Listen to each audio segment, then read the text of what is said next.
It is the Cathedral of Speed, the motor racing capital of the world. It is Indianapolis, and for 100 years, man and machine have challenged this massive monument to motorsports. 103,000 fans attended the largest Super Bowl in history. An attendance record that falls way short of the 250,000 plus that make the Brickyard 400 one of the largest single-day sporting events in the world. The Speedway is so large that it can hold 13 Rose Bowl stadiums. And 2 USS Enterprises can fit in the infield from the front to the back stretch. That infield is so long that it can fit the entire length of the George Washington Bridge. And crossing that bridge, a Sprint Cup car will reach top speeds of over 205 miles per hour. Behold the size, the speed, and the power of the Indianapolis Motor Speedway. And you can see from high above just how enormous this massive facility is, this 2.5-mile historic Indianapolis Motor Speedway. We talk about its enormity, but now for the 43 drivers, as we mentioned just before the break, it's that closed-in feeling, that lonely feeling, because you're in that cockpit all by yourself. And our in-race reporter is Clint Boyer. Let's find out what he's thinking, DJ. Hey, Clint, Dale Jarrett, ESPN. You have a copy? Yeah, I got you, Dale. Hey, Clint, our first question comes from our ESPN mailbag, and we searched far and wide for these. Daniel from Wollongong, New South Wales, wants to know the confidence level seems high with the entire RCR team this season. How are you feeling coming into the Brickyard today? Yeah, certainly, coming off our good run there in Chicago, confidence is high. Got a little pep in our step, which is what we needed. Got us back in the chase. All 3 cars at RCR in the chase. We're all proud of that. Guys built me a brand new Wheaties Fuel Chevrolet for Indy. Things fast right off the truck, and we aim to have a good race. So we're going to have a good race right here at Indy, and that's going to carry us all right into the chase. Hey, Clint, I'm sure that somewhere along the way this week you've allowed yourself, especially knowing how good your car is, to think about the possibility of hoisting that trophy and kissing these bricks at the end of the day. What would that mean to you? Oh, absolutely. I mean, imagine a kid growing up in Kansas, beating up and down the road, racing dirt tracks, to be able to get a race here at Indy just means a lot to me, in particular. But to be able to win here, have a shot at winning is everything. All right, Clint, thanks for talking with us today. Have a great day. We'll talk with you later on. Now, Andy's going to talk to your crew chief, Shane Wilson. Thanks. Hello, Shane Wilson. Andy Petrie in the booth. You got us? Yeah, 10-4, Andy. Go ahead. Hey, Shane, it takes a fast car and good strategy to win here. You got a fast car. If it happens to come down to, say, a fuel mileage run, how do you guys stack up on that? Well, the guys at ECR built some really good engines. Some of the problems with that, sometimes the fuel is probably, middle of the road, I'd say. But we definitely tuned for power today, and hopefully it doesn't come down to that. Well, it does come down to a short run, sometimes a green-white checker, a lot of these races. How do you feel like you could stack up if it does come down to that kind of a finish? Well, based on practice and qualifying, our cars had really good speed all weekend, between the power and the good car we built, a lot of lead, a lot of good downforce.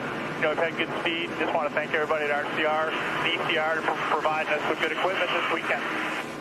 Okay, Shane, thanks for talking to us, and good luck today. Thank you. And as the teams continue on the pace laps, let's throw a little trivia out there for you guys. Who won the pole the very first Brickyard 400, now soon to be 17 races ago? That's my good friend Rick Mast. Yeah, and his car owner, Richard Jackson, was the pole-winning car owner for that race. And he did it at a speed about 172 and change. And for the 13th straight year, we've had a different pole sitter here. It's Juan Pablo Montoya. Of course, he won the 2000 Indianapolis 500. Can he become the first to win that race and the Brickyard 400? Well, we'll find out in about 160 laps. The grid comes across the top of your screen. We will point out 2 cars going to the rear, the 20 of Joey Logano and the 64 of Todd Bodine. Both of those 4 engine changes. All right, let's get the latest updates from pit row before we go green. Vince Welch, you're up. Well, Marty, Jeff Gordon cut his racing teeth here in Indiana. Today, he goes for a 5th Brickyard 400 victory. It's also a special homecoming event for a couple of other native Hoosiers, Tony Stewart and Ryan Newman. Their teammates. Stewart has won here twice before, and his crew chief Darian Grubb told me this morning they believe they have a car that can be a player here today, potentially getting a 3rd win. For Ryan Newman, he hasn't had much success here, and his season has been filled with as much bad break as good break. The 39 team needs something to turn its season around, and there would be no better place for that something to happen here today at Indy. Jamie? Well, one driver to watch today is the 51-year-old Mark Martin. Not only is this one of his best racetracks, but he comes here with a vengeance. After the last race in Chicago, he had an on-track altercation with Juan Pablo Montoya. He got out of his race car and said, "I haven't been that mad since 1994. You put that on top of the fact he wants to prove to the world this race team is better than where they are in the stats. He's desperately looking for that first win of the year. This could be the day and the track to get it done. Doc?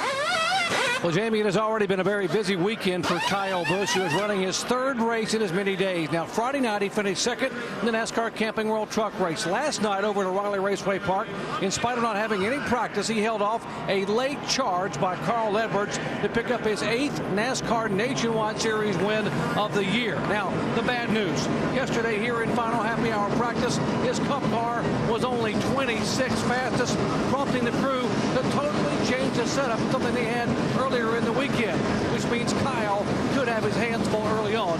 He starts 23rd here today.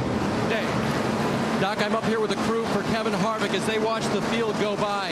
Yesterday during the hot practice sessions, they received a radio transmission from Kevin. Kevin said, and I quote, "You made it a tremendous amount better." And the same can be said for their 2010 season versus last year. Last year coming into this race, no wins, 25th in points. This year, 2 wins, 103 championship points ahead of everybody else. Performance like that can give you confidence at the Brickyard and maybe take you on your way out of here to the championship. Marty? All right, thanks, Dave. Let's set the analysis of what we're going to unfold before you. We have a distance of 400 miles that'll turn into 160 laps. Our pit road speed will be 55 miles an hour, and I guarantee you Juan Pablo Montoya will not get caught speeding this year. Let's talk about that pit window. Yeah, it's around 30 to 35 laps, and that's a pretty big window, but we do hear some of the teams that, kind of tune their engines for power, some for mileage. Yeah, and that 9 degrees of banking in the corners is one of the things that makes this place so difficult. Nothing to lean on there. Drivers have to work extremely hard throughout this day. On the backstretch of the final pace lap, let's listen in on Jimmy Johnson's radio. All right, fellas, just like what we spoke about, nice smooth day today. All we got to do is do our jobs right, and I think we're going to have a fantastic day. It's going to be a lot of fun. You're on board with Jimmy. He'll start on the outside of the front row. Chad Knaus on the box calling all the shots. Who wins this thing today, this 17th running of the Brickyard 400? Juan Pablo Montoya? Does he give Chip Ganassi the trifecta? Or does Jeff Gordon become the first man ever to win 5 times on the oval here at the Indianapolis Motor Speedway? We'll find out over the course of the next 160 laps.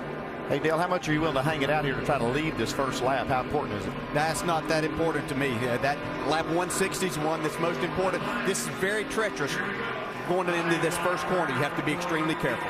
Crowd is coming to its feet. The Chevrolet Corvette pace car will be pulling down pit road, making that left turn right there. And here comes Juan Pablo Montoya and Jimmy Johnson and the 17th Brickyard 400 at the famed Indianapolis Motor Speedway with Dallas Clark of the Indianapolis Colts on the tower, waves the green flag, and we are green.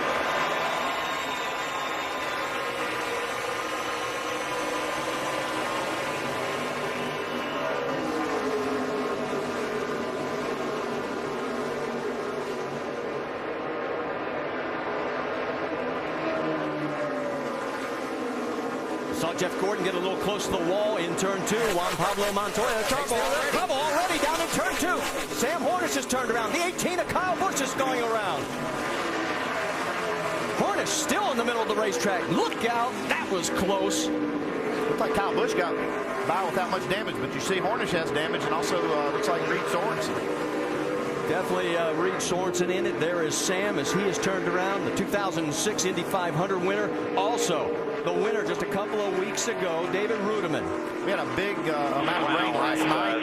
Left side tires up, David. This track was very green when this race started. Yeah, that outside groove is always very slick to start this race. And as you pointed out, Andy, with no rubber there whatsoever, the whole racetrack's going to have a lot of slickness to it. In fact, so much rain that NASCAR calls for a mandatory caution at lap 15. Looks like Elliott Sadler going down there, too, might have had some damage. You see just a little damage on the left front fender from Kyle Busch's car there, but man, Reed Sorensen's car is destroyed. Todd Bodine also in it. Here we go. Looks like Kyle's one sideways. Yeah, looked like Kyle got sideways and into Hornish. There's 0 into Elliott Sadler's 19. Yeah, and then you see Reed, and that's where he gets all his damage. He kind of KOs the wall, and then Elliott Sadler. Looks like Bobby Labonte got into it. See a splitter late on the track, maybe Sadler. Another angle from down lower. Boy, Hornish, it's amazing he didn't get tagged again. I mean, he was still in the middle of the racetrack. Yeah, but I think he got into the wall right there with the right rear of his car. That's a significant amount of damage for him. These two things kind of happened at the same time right there. Not sure that the two of those contacted the 18 and the 77 to start this. Almost looks like two separate spins. Yeah. But, you have to almost think they're related here. Well, let's get an update from pit road. What are you hearing, Doc? Well, it looks to be minimal damage on the left front for Kyle Busch. They couldn't really see coming around. They had the spotter looking, and Kyle was asking about it. They're going to put some bearer bond on an area that's been needs a patch there on the left front. They fixed the grill as they are trying to get what they figure was very, very minimal damage now on the Toyota of Kyle Busch. Vince. Well, the 77 of Sam Hornish did sustain damage on the left rear quarter panel, but most of the damage, the heaviest damage, is in the rear of the car and around the right side on the rear. So the team over the wall, obviously, and working feverishly on the back end of that car. And as I believe DJ indicated, the heaviest damage on the right rear quarter panel. Also, the 47 of Marcus Ambrose came in to clean the grill and the splitter to head back out. A lot of cars had a little contact in that melee. So already several teams' hopes have been dashed as far as their chances of potentially winning this 17th running of the Brickyard 400. As you see Elliott Sadler's crew sprinting back towards the garage area. The 18 of Kyle Busch going back out onto the racetrack. So stay with us. We're under our first caution here at Indy.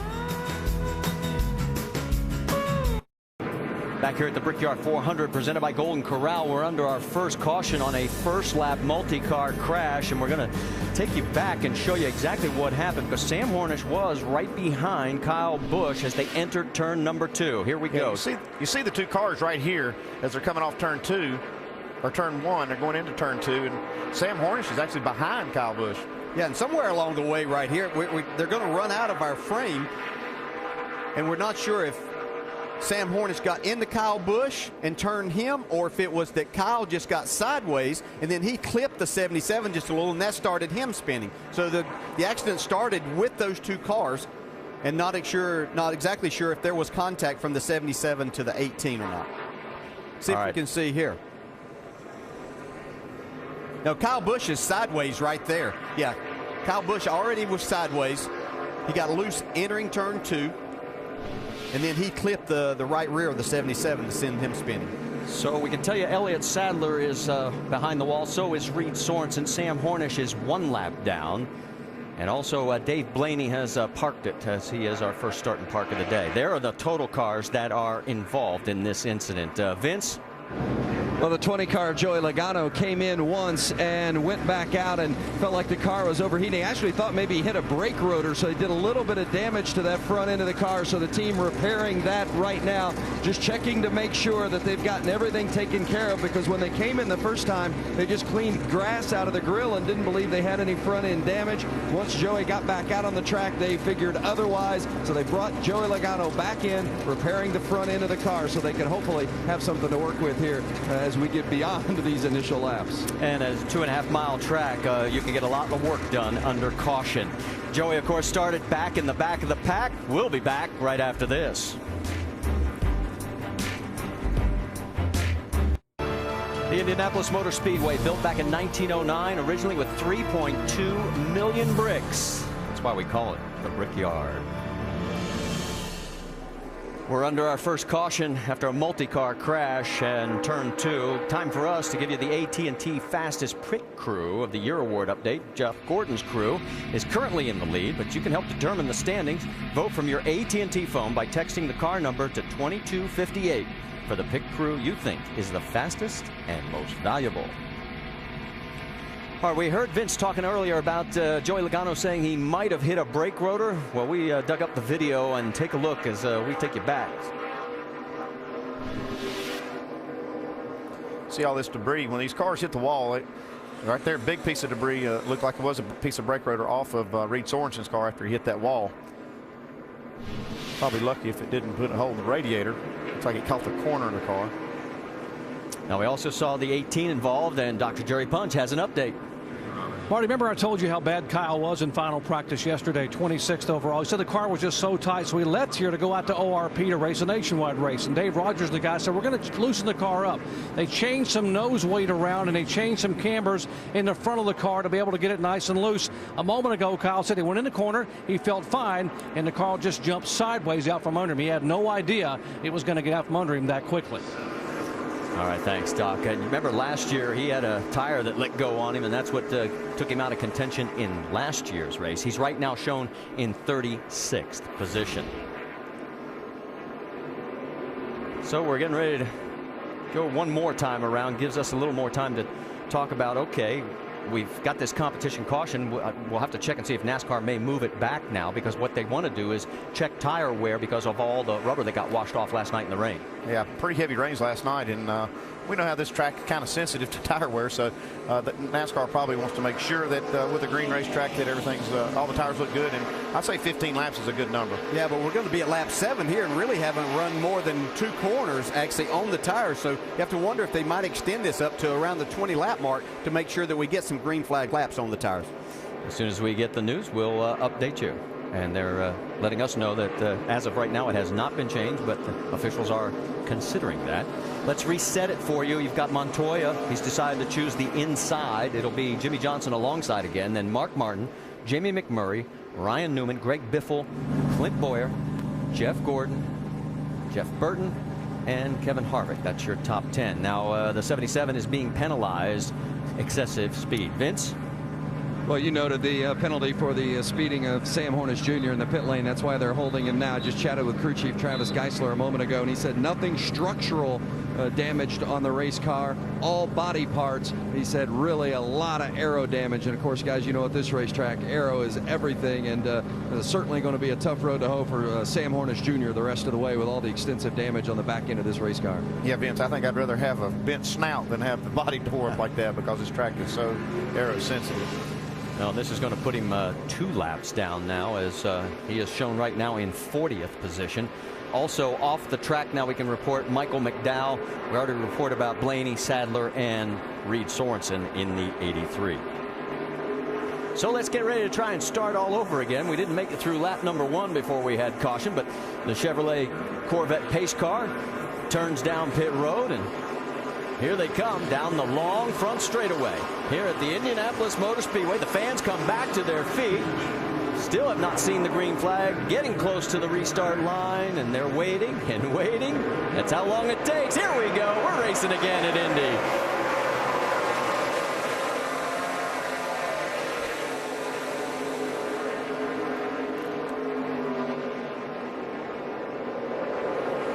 See Sam Hornish coming back onto the track there on the warm-up lane. Boy, Montoya's look good. Here we go, 3 wide. That's not going to work, but Smoke makes it work as he clears in the middle of the corner. If you're that guy going on the inside, you've got a lot better chance in a 3 wide situation, but that's not something you want to be doing on lap 7. They made it through. It's pretty impressive to see Tony Stewart now. He wasn't that great in practice, but maybe these cooler conditions in a green racetrack has kind of played in his favor. Look at Kevin Harvick, gets around Jeff Gordon, makes a nice move there in the 29. Yeah, it looks like Gordon's car is sliding around a little bit. Saw Ryan Newman and a couple others get by him also. 24 started in the 8th position. He's already dropped back those 2 spots, and he's losing a little bit more ground to Harvick. Here they come down the front straightaway. We're going to try 3 wide maybe. No, they're going to think better of it. Yeah, as I talk to these drivers, though, they seem to think that this spoiler, with the bigger hole in the air that it was making, it was going to allow them to do a lot more drafting down these long straightaways and make some passes as they enter the corner. Man, I'm impressed with Tony Stewart making all these passes. His car was nowhere near this good in practice, but looking really strong today. Yeah, he was not happy on Friday. Vince? Well, they got the race car pretty good in those final practices on Saturday, and Darian Grubb told me this morning, he said, I think we've got a real good baseline for the car. He said it's going to start off with a green track, so we think the car is going to be a little bit free. So we're going to start snug, because that's what we learned from the tire test here, and that's exactly the way that this situation has played out. But bad news for Stewart's teammate, the 39 of Ryan Newman, slowing down, Marty. Yeah, he's got a flat tire, and boy, he almost went in the wall, and he can't get to pit road. Now he can finally duck down and make it into pit road. This is going to cost him as we are staying green. He was 7th. He was one of those cars that was 3 wide, I saw, as they entered the corner. Maybe made some contact with that left rear tire. See right there, the left rear smoking. With a heartbreak for Newman. He had a good start. He was running in the 7th position, and now all of a sudden he finds himself 55 miles an hour, struggling to get back to pit road. There's his crew. Left side tires right here. Left side tires. Here comes your race leader, Juan Pablo Montoya, followed by Jimmy Johnson, Mark Martin, and Jamie McMurray, and they're coming out of 4, and he is definitely going to go 1 lap down. So bad news for Ryan Newman. He just leaves pit road now. Montoya has opened up a 7/10 of a second lead. We're seeing lap times that are quite a bit faster even than happy hour practices where they ran their fastest laps. The racetrack is really fast right now. Let's go back and show you what happened to Ryan Newman. You can see him already out of the groove right there, having that tire go down. He's on board with Dale Jr. He got extremely loose getting into turn 3. Didn't know at that time that he had a flat tire. Tell you what, the guys that are clipping the dirt there and kicking it up onto the track, that's not very good. It's going to make it kind of greasy. And all of a sudden, here comes Carl Edwards in for an unscheduled pit stop. And we're getting the report that he was running hot. He was 17th when he came in. Still got a report that Ryan Newman's car is continuing to smoke. And there, he's got another. Yeah, he's got a left rear. He's got a tire rub. You can see that quarter panel right behind the tire was bent in. Could have been from contact from the rear, pushed that in close to that tire. We're going to have to fix that this time.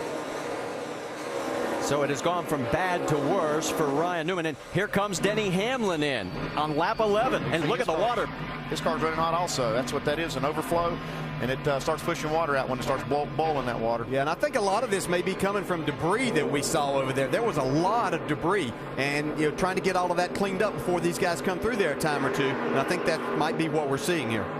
He was 15th, and you notice they're not putting fuel in because we have that competition caution still to come, and that's when you're going to have to wait until you put fuel in until after that. And there you saw A.J. Allmendinger also on pit road. So a lot of cars early here having trouble. Carl Edwards has remained on the lead lap because they just pitted just to get some tape off as we see them trying to work on this 39 car. Let's go. That'll be good now. It'll be good.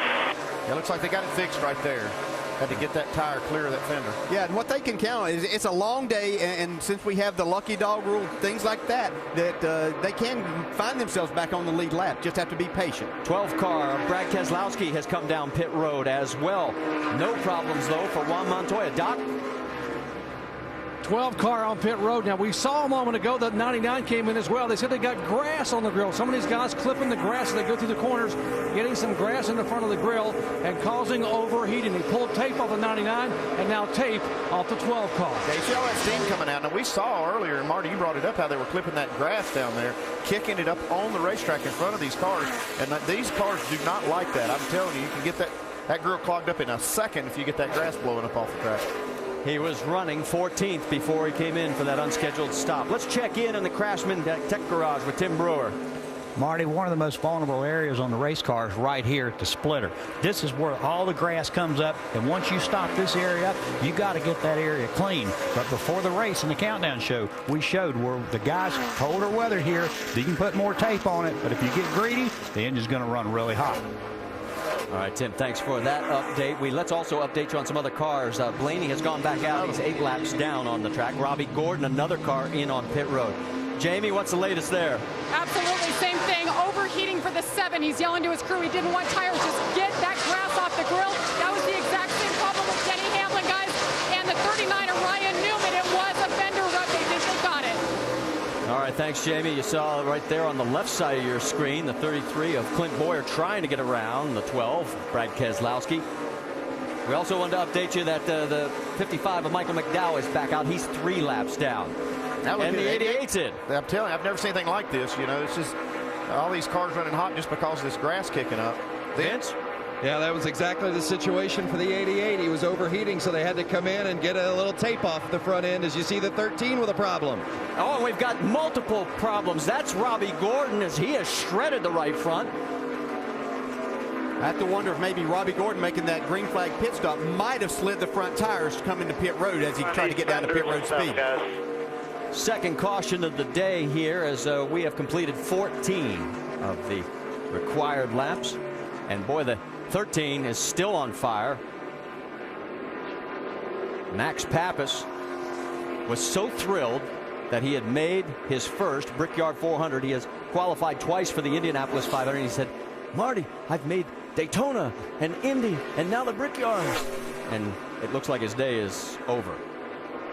And these crew chiefs really had to help their cars handle it, put a lot of tape on the front end to try to make sure that they can turn, but in turn then it's biting them whenever they get just a little bit of debris there. Yeah, I'm not sure. I think there's just that this car is just so vulnerable to that. I don't care how much tape you've got on there, even if it's wide open. When you start stacking that grass in there, it virtually blocks it off. And, you know, I've never seen this many cars have that kind of problem so quickly. Robbie Gordon limping back to pit road. And right now, we have 32 cars on the lead lap after 15 laps. Yeah, I think this is just exactly what you said, Dale. He was coming down pit road, Robbie Gordon, and slid that right front tire trying to get on pit road, get it clear, and get back out and not lose a lap. But so this caution really kind of brought out by this, whatever this is, this grass getting up in the grills of all these cars. Okay, NASCAR has told crews they can refuel. So pit road, when it opens up, you may see a bunch of takers this time by. Juan Montoya is probably wondering what's going on. He's had clean air and a beautiful view, and it's been kind of lively behind him. Yeah, you don't get that debris if you're the lead dog. Yeah, he goes back and watches the tape of this race and see everything we were trying to show and trying to keep up with all this. He'll be amazed at what was going on. It's making me dizzy. Yeah. Well, Juan's going to take, and so are all the others right behind him. Jimmy Johnson, Mark, and right on through. Here comes the field. Let's go to pit road. Vince, you're up. Well, Tony Stewart has had a good car so far today. They set it up to be a little bit snug because they thought the car would be loose at the start, and then the plan was to free it up on this first stop. So they're going to make a 4-tire change, give him a little bit more freer race car for the 14 of Tony Stewart. 4 tires and fuel. Jamie? And Mark Martin says he's just a tick loose. They're going to make a wedge adjustment right side. The grill on the 5 looks good, Doc. Jimmy Johnson has no complaints. Right side tire, putting the grill, and he is gone. How about Montoya Day? He said, clean the grill. I know I got grass on it. They gave him 2 tires full of Sunoco fuel. He'll get beat off pit road by Jimmy Johnson. But Juan Montoya wanted a slight track bar adjustment for a loose race car. And Jimmy Johnson pulled out onto the racetrack instead of taking the warm-up lane. That's going to be costly right there. Unless they were told they could do this. Okay, because of the blown tire here. Yeah. All right, so NASCAR officials have confirmed that it was okay for him to go out immediately onto the racetrack. Let's go back and take another look at. Watch Montoya's crew. The tire change, the guy barely got out of the way. And he was spinning the tires a little bit there too. But I think because of the oil and everything that's happened here, that's why they allowed him to go out, straight out onto the racetrack. Word we're getting was they were actually cleaning part of that access road. That's why the guys were told they could go out onto the racetrack. So, what we thought could have been a very disastrous moment turns out to be okay for the 48. Stay with us. Round the bases with ESPN tonight and tomorrow night. First, Albert Pujols and the Cardinals take on division rival the Chicago Cubs on ESPN Sunday Night Baseball at 8 Eastern. Then on ESPN's Monday Night Baseball at 7 Eastern, it is the Detroit Tigers and the Tampa Bay Rays. Both games also available on ESPN3.com. Second caution of the Brickyard 400 at the Indianapolis Motor Speedway. What's kind of been a bizarre start to the race from the pit studio with Rusty, Brad, and Ray. And Rusty, you're looking at this grass on the inside of the corners and saying, culprit. Yeah, that is the culprit right there. You can see the concrete is, you know, it's been added down there, and the car's actually running right down on that concrete. But what happens when they run out of concrete? They hit grass. The grass is actually need to be cut down farther. If there's such thing, the grass being too tall, we got a classic case of this right here. But you know what? I think one of the main issues here is that it's so wet. Look at that. I mean, it's like a grass soup being thrown up onto the racetrack, getting in some of these air dams and causing some of these cars to overheat. I just think it's moist and thick. And guys, they run such a small opening here. Remember, we talked about aerodynamics and tape, and it's so small, it packs really quick. It doesn't take a lot. Can I make another suggestion, Rusty? Tell the drivers to stop driving through the grass and stay on the pavement. There is that. It looks like the 11 car down there, Denny Hamlin's also working on the front of his car, some type of problem there. But going back to the issue with the racetrack, these teams need to be aware of this because, man, there are so many cars overheating. And I'm telling you, you got a hard surface down there. A driver's going to try to put that left front tire down there. This could cause a problem as this race goes on. All right, so Denny Hamlin and Dale Jr. rejoining the race as we work the second caution already, just 18 laps in. What a bizarre start to this thing that it's been, Marty. Thank you, Alan. There's our Aaron's lucky dog, Brad Keselowski. He gets back on the lead lap, gives us 32 cars on the lead lap. Denny Hamlin, by the way, is 1 lap down, right behind A.J. Allmendinger, who's also 1 lap down. They are 33rd and 34th, respectively. At the front of the field, I know this may sound a little different, but it's going to be the 34 of Kevin Conway. In his first Brickyard 400, he stayed out at that time, and we're waiting for the wave around on some of these cars. And right now, scoring shows Conway and Nemechek, Joe Nemechek, as the 2 that stayed out. There goes Sam Hornish on the wave around. Yeah, I think Kevin Conway made a pit stop now just so we get the 1 to go, but Joe Nemechek has chosen to stay out there. You're right. Conway did come down pit road. 2 wave arounds, Bobby Labonte and Sam Hornish Jr., so you get updated there. So Joe Nemechek is your race leader in front of Jimmy Johnson, Juan Pablo Montoya, Mark Martin, Jamie McMurray, Martin Truex Jr. now in the 6th. You see all this oil right here from Max Pappas's car that blew up. You saw the fire. Saw that oil coming out of the engine there, and they pushed him to the garage area. Well, and this was a question. I mean, here you have Jimmy Johnson, who qualified 2nd, and that's the pit box that they selected, and that's right in front of Gasoline Alley where everybody is going to turn. Well, they're going to clean it up. That's why you saw them out there working on it. The good news for Jimmy Johnson's team is it's not in their pit box, so they'll get a good launch out of there. It shouldn't be a problem for them. Now you see Joe Nemechek dropping back.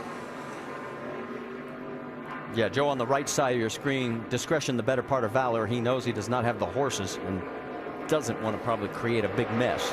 You know, I agree with Rusty. I think this story is going to keep going on with this grass getting in these grills because these cars are looking for the bottom of the racetrack trying to find the fastest way, and they're going to keep clipping that grass. So Jimmy Johnson now taking over the race lead. He'll choose the inside line, and yes, I know that we might as well acknowledge it. There are empty seats this year, even a few more than last year. I'm sure that people will be writing and talking all about it, and there are a dozen reasons. We're not going to go into that. We're going to focus on the race as the pace light is turning down pit road. And we have completed what will be 20 laps when he turns down this time by.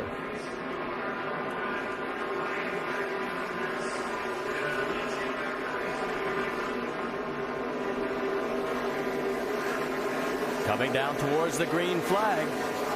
Dallas Clark is still up in the tower. Reminds us of Jack Nicholson. He stayed up there for quite a while for the Indy 500. Back to green flag racing.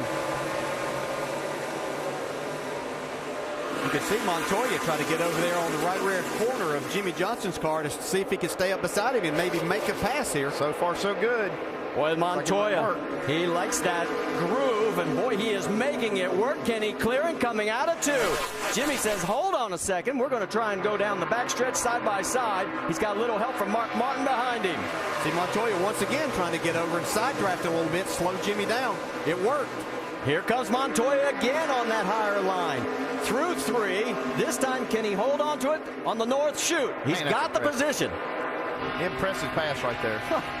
It's hard enough to pass on the outside on an Indy car, let alone with one of these 3,400-pound sleds. Holy smokes, what a great move. Well, he just did everything textbook that you have to do. He side drafted him twice, got that car slowed down a little bit, and then was able to dive off in the corner ahead of Jimmy. Little action further back there is Clint Boyer trying to get underneath Joey Logano. Logano sliding up the track. This could cost him more than just a few spots. Yeah, it's not where you want to be there. You get outside of that groove, and it's very slick. No grip at all. David Reagan also going by. Keep an eye on the 14 car as well. He was back in that mix coming through. If you remember, Joey Logano pitted there. You see all the tape on the front. He got tires in. That's when they wouldn't let him fuel. So when he came down pit road earlier, he probably just got gas and got back out and stole some track position. But he's paying for that, having these tires with a few more laps on them. Jeff Burton underneath him. Here comes Paul Menard. They head their way in through 4. Got Kyle Busch there in that mix too. Kurt Busch going through underneath the 14. Well, I'll tell you what, we have had a lot of early action here, and for a place that's been traditionally known as hard to pass, we've had a lot of passing. Well, I think what these guys talked about with the bigger hole that these cars were making in the air, that it was going to allow them to do a lot more drafting and passing. Clint Boyer goes underneath the 9 of Casey Kane. Move Boyer into the top 10. Speaking with Clint Boyer the other day, he was very confident that he had a car that was going to allow him to race up front the majority of the day, get himself in a position to try to win this race. There you see Jeff Gordon. Gordon right now running in the 8th position with Harvick right behind him in 9th. I'd have to think both of these guys are pretty content right now at sitting there, filling their cars out, letting the racetrack go through the changes, getting some rubber back down, and see if all of this can work to their advantage and work on their car throughout the day. Well, Pablo Montoya has opened up almost a full second lead, Dave. Marty, that power move that he did on Jimmy Johnson around the outside might say something about his demeanor this weekend.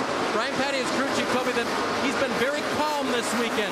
What does it mean? He said, I think it means when he gets to a place that he can call his zone, that he can call his domain, he's very calm and very confident on the racetrack. And that kind of maneuvering right there, that shows you Juan's not giving anything up today. Ryan on the right side of your screen. And remember, in the pre-race show, they were talking about the different line. Jamie McMurray was saying he has a different line around this racetrack. Yeah, those IndyCar guys like to do that late turn in to try to get the angle of the corner, and it really takes a different setup to be able to do that, because most of these drivers drive in there just a little bit shallower, stock car drivers do, than that IndyCar line, and I think they've really figured out how to make it work. Matt Kenseth started 13th. He's been slowly, quietly staying out of all the trouble and moving up into the 4th position. He's finished second here twice. Ooh, he saw a little wiggle from behind, and Jamie McMurray, he gathers it back in. Meanwhile, his teammate Juan Pablo Montoya has opened up a full 1 second lead over Jimmy Johnson. There's your top 5 after 24 of 160. It's your car, your drive, and your chance to win. Enter for a chance to meet a Team Chevy driver and win your favorite Chevrolet at winyourchevy.com. And back here at the Brickyard 400, Chevrolet drivers, they've won the last 7 Brickyard 400s, 11 of the 16 that have been held, and they are running 1, 2, and 3 right now. Then on through the 5th, 8th, 9th, 10th, and 12th. And yes, they qualified 9 out of the top 10, so it's been a banner weekend for Chevrolet, guys. All right, let's set it for you. While we were gone, Juan Pablo Montoya has stretched his lead from 1 second to 2 seconds over Mark Martin. Dave, what's the latest? Marty, that clean air is certainly his best friend right now, but he thinks he might have a problem. Listen to the radio. Right front tire is loose. Right front tire is loose. Still plenty of room. I asked around just to make sure that wasn't some kind of a telling a chassis condition. You know, my right front, I'm somehow looser there, but no, the team's confirming that if it's something like that, it may be an issue on the right front. The tire changers think they got everything tight, but Juan's feeling something right now. Well, let's go back to last night's nationwide race over to ORP. Kyle Busch thought he had a tire loose, and it turned out that it wasn't the case. Could it be buildup or something else? Well, it could be anything from a tire being out of balance. You change these sets of tires, and they sometimes have a little different feel to them. And right now, we see lap times that Juan Montoya's running are very fast. I would watch that. If I saw it fall off or hear something else from him, I would think maybe we need to do something. Well, he's not slowing down to check it out or fill it out a little bit more, because he's running faster than anybody on the racetrack still. So I have a hard time believing. But sometimes you get a feel as a driver as to exactly what's happening. We see Biffle try to take that spot away from his teammate, Matt Kenseth. This is our best battle near the front of the field, the battle for 4th. Kenseth took a look, or Biffle, I should say, took a look under his teammate, Matt Kenseth. Could not get it done. Now he loses that momentum and falls back. I talked to Greg Biffle last night about his race car, how it was in practice. He said really in that final practice he was extremely happy with what they had. He thought that it was going to be fast enough and drive good enough to give him an opportunity to win today.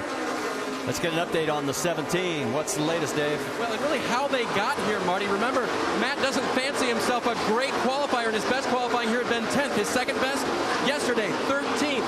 And that was after being a full second behind Montoya in mock qualifying runs on Friday. They worked on the car, and Saturday when they put it on the track, they were only 4 seconds off the pole sitter. Even though he may be passed by his teammate right now, very happy that they're starting up front in the 17 car. Greg Biffle takes over that position, so move him into 4th.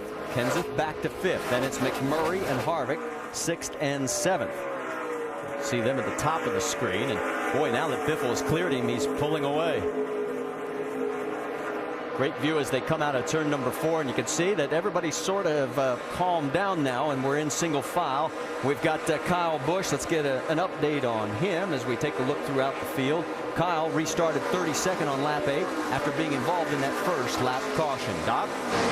He is moving his way, Marty, back toward the top 10, being shown now in 13th position. You know, Kyle had commented about how tight the car was yesterday, and boy, they loosened it up, as you saw on lap 1 when he spun it around. But if anybody can drive a loose race car in the Cup Series, it is Kyle Busch. Kyle said, loosen it up where I can turn it in the corner, and I will get there. And folks, he is on his way now, trying to move in on that 9 car for 12th position. So never count Kyle out as he is coming back through the field. Let's get an update on the 99. Remember, he had that unscheduled pit stop for Carl Edwards, and now you see Carl as he cycled all the way back from 23rd and now finds himself into 16th. Take a look at the biggest mover since the restart, and it is Carl Edwards moving up 7 positions. Kevin Harvick and Dale Earnhardt Jr. up 6 each. Meanwhile, up front, well, Montoya's lead has dropped a little bit. Instead of being 2 seconds, it is now 1.7 seconds, but I don't think he's got a loose tire after all. 400 presented by Golden Corral as we are working now. Lap number 37, you saw Juan Pablo Montoya going around some slower traffic. Make sure to go to Goodyear.com to check out Goodyear Support Our Troops program. There you can send a thank you message from a NASCAR driver, enter for a chance to win a 2011 Ford Taurus and other great prizes. Yeah, I don't think there's anything wrong with Juan Pablo Montoya's car. He's now back to a 2-second lead over Mark Martin, but the real battle. Hey, here there it says it's getting worse. Well, if it's getting worse, he's still going pretty doggone good. This is the best battle we've got going up front. Jimmy Johnson's got his hands full with Greg Biffle. Biffle now in the 4th position, and they are running very, very close lap times, and it looks like Biffle's closing on him, guys. Yeah, it really is. Greg Biffle's doing an excellent job here. And a number of these drivers told me, though, the problem is when they get basically this close where they think they can make the pass, that they lose a lot of the front end, the downforce on the front end. It makes it difficult for them to turn under. It looks like Biffle's going to get the job done right here, though. Jimmy, you heard him breathe the throttle. He says, yep, he's faster. It's too early in the race. Let him go. Biffle finished a Brickyard best 4th in this race last year. He was the best finishing Ford. And he is the first Ford to crack the top 3 now, as there goes Juan Pablo Montoya. Yeah, he said that vibration's getting worse. And now if I'm the crew chief, I'm getting worried now, because I would hope that he would calm down a little bit and say, okay, maybe it's staying the same and it's okay because the lap times are good. But here he comes, guys, coming down pit road. So here we are working lap number 38 of 160. And remember, we had the competition caution back on lap 15. So that gives you an idea just how far they can go. So Juan Montoya brings it down pit road, and we guaranteed you he wouldn't speed. So I'm sort of on the line here. Dave, he's coming your way. And you see the idea here, Marty, with an issue like they had, they wanted to make sure they could finish this race and perhaps win it. So when the discussion came that the vibration was getting worse, crew chief Brian Patty said, well, hey, we're within our fuel window for this particular run, so go ahead and bring it. They'll change 4 tires this time. They'll make no chassis adjustments to the car. The handling was pretty good, but he said I couldn't stand the vibration. You can see big chunks out of the right front tire on that 42 car. So definitely chunks of rubber out of the right front, and that was what was causing the big vibration for Juan Pablo Montoya on that run. And what does it spell for the rest of the field if he's got 4 really good tires underneath him? Well, the problem is here now, you know, that's a tire that must have had a defect in it from the start, because that tire was vibrating, and we thought it might be loose. You see Harvick now jumping out of line. Yeah, Harvick going around that slower traffic. That's the 09 of Bobby Labonte, the 2000 winner here. He's one of those victims from that first lap crash. And here comes Clint Boyer as well. Well, getting back to the Montoya thing, that was not what they expected to find. They expected to find a loose wheel. They're going to have to look at this tire now and figure out, is this just a defect in the tire, or is this something we need to worry about the rest of the day? Well, right now, you see them working on the left side, and Juan Pablo Montoya back out onto the racetrack now. He is shown in 30th position. You'd have to think back to the Montoya thing just a second, that as early as he reported that Andy, just like you said, a defective tire, and that is going to happen occasionally, and this is a new right side tire that they have here. Let's go check in once again on Matt Kenseth, because remember when he was fourth about 4 or 5 laps ago, he has dropped back to 8th. Jeff Burton is right behind him, and here comes Jeff Gordon, Casey Kane, Kyle Busch, and everybody else.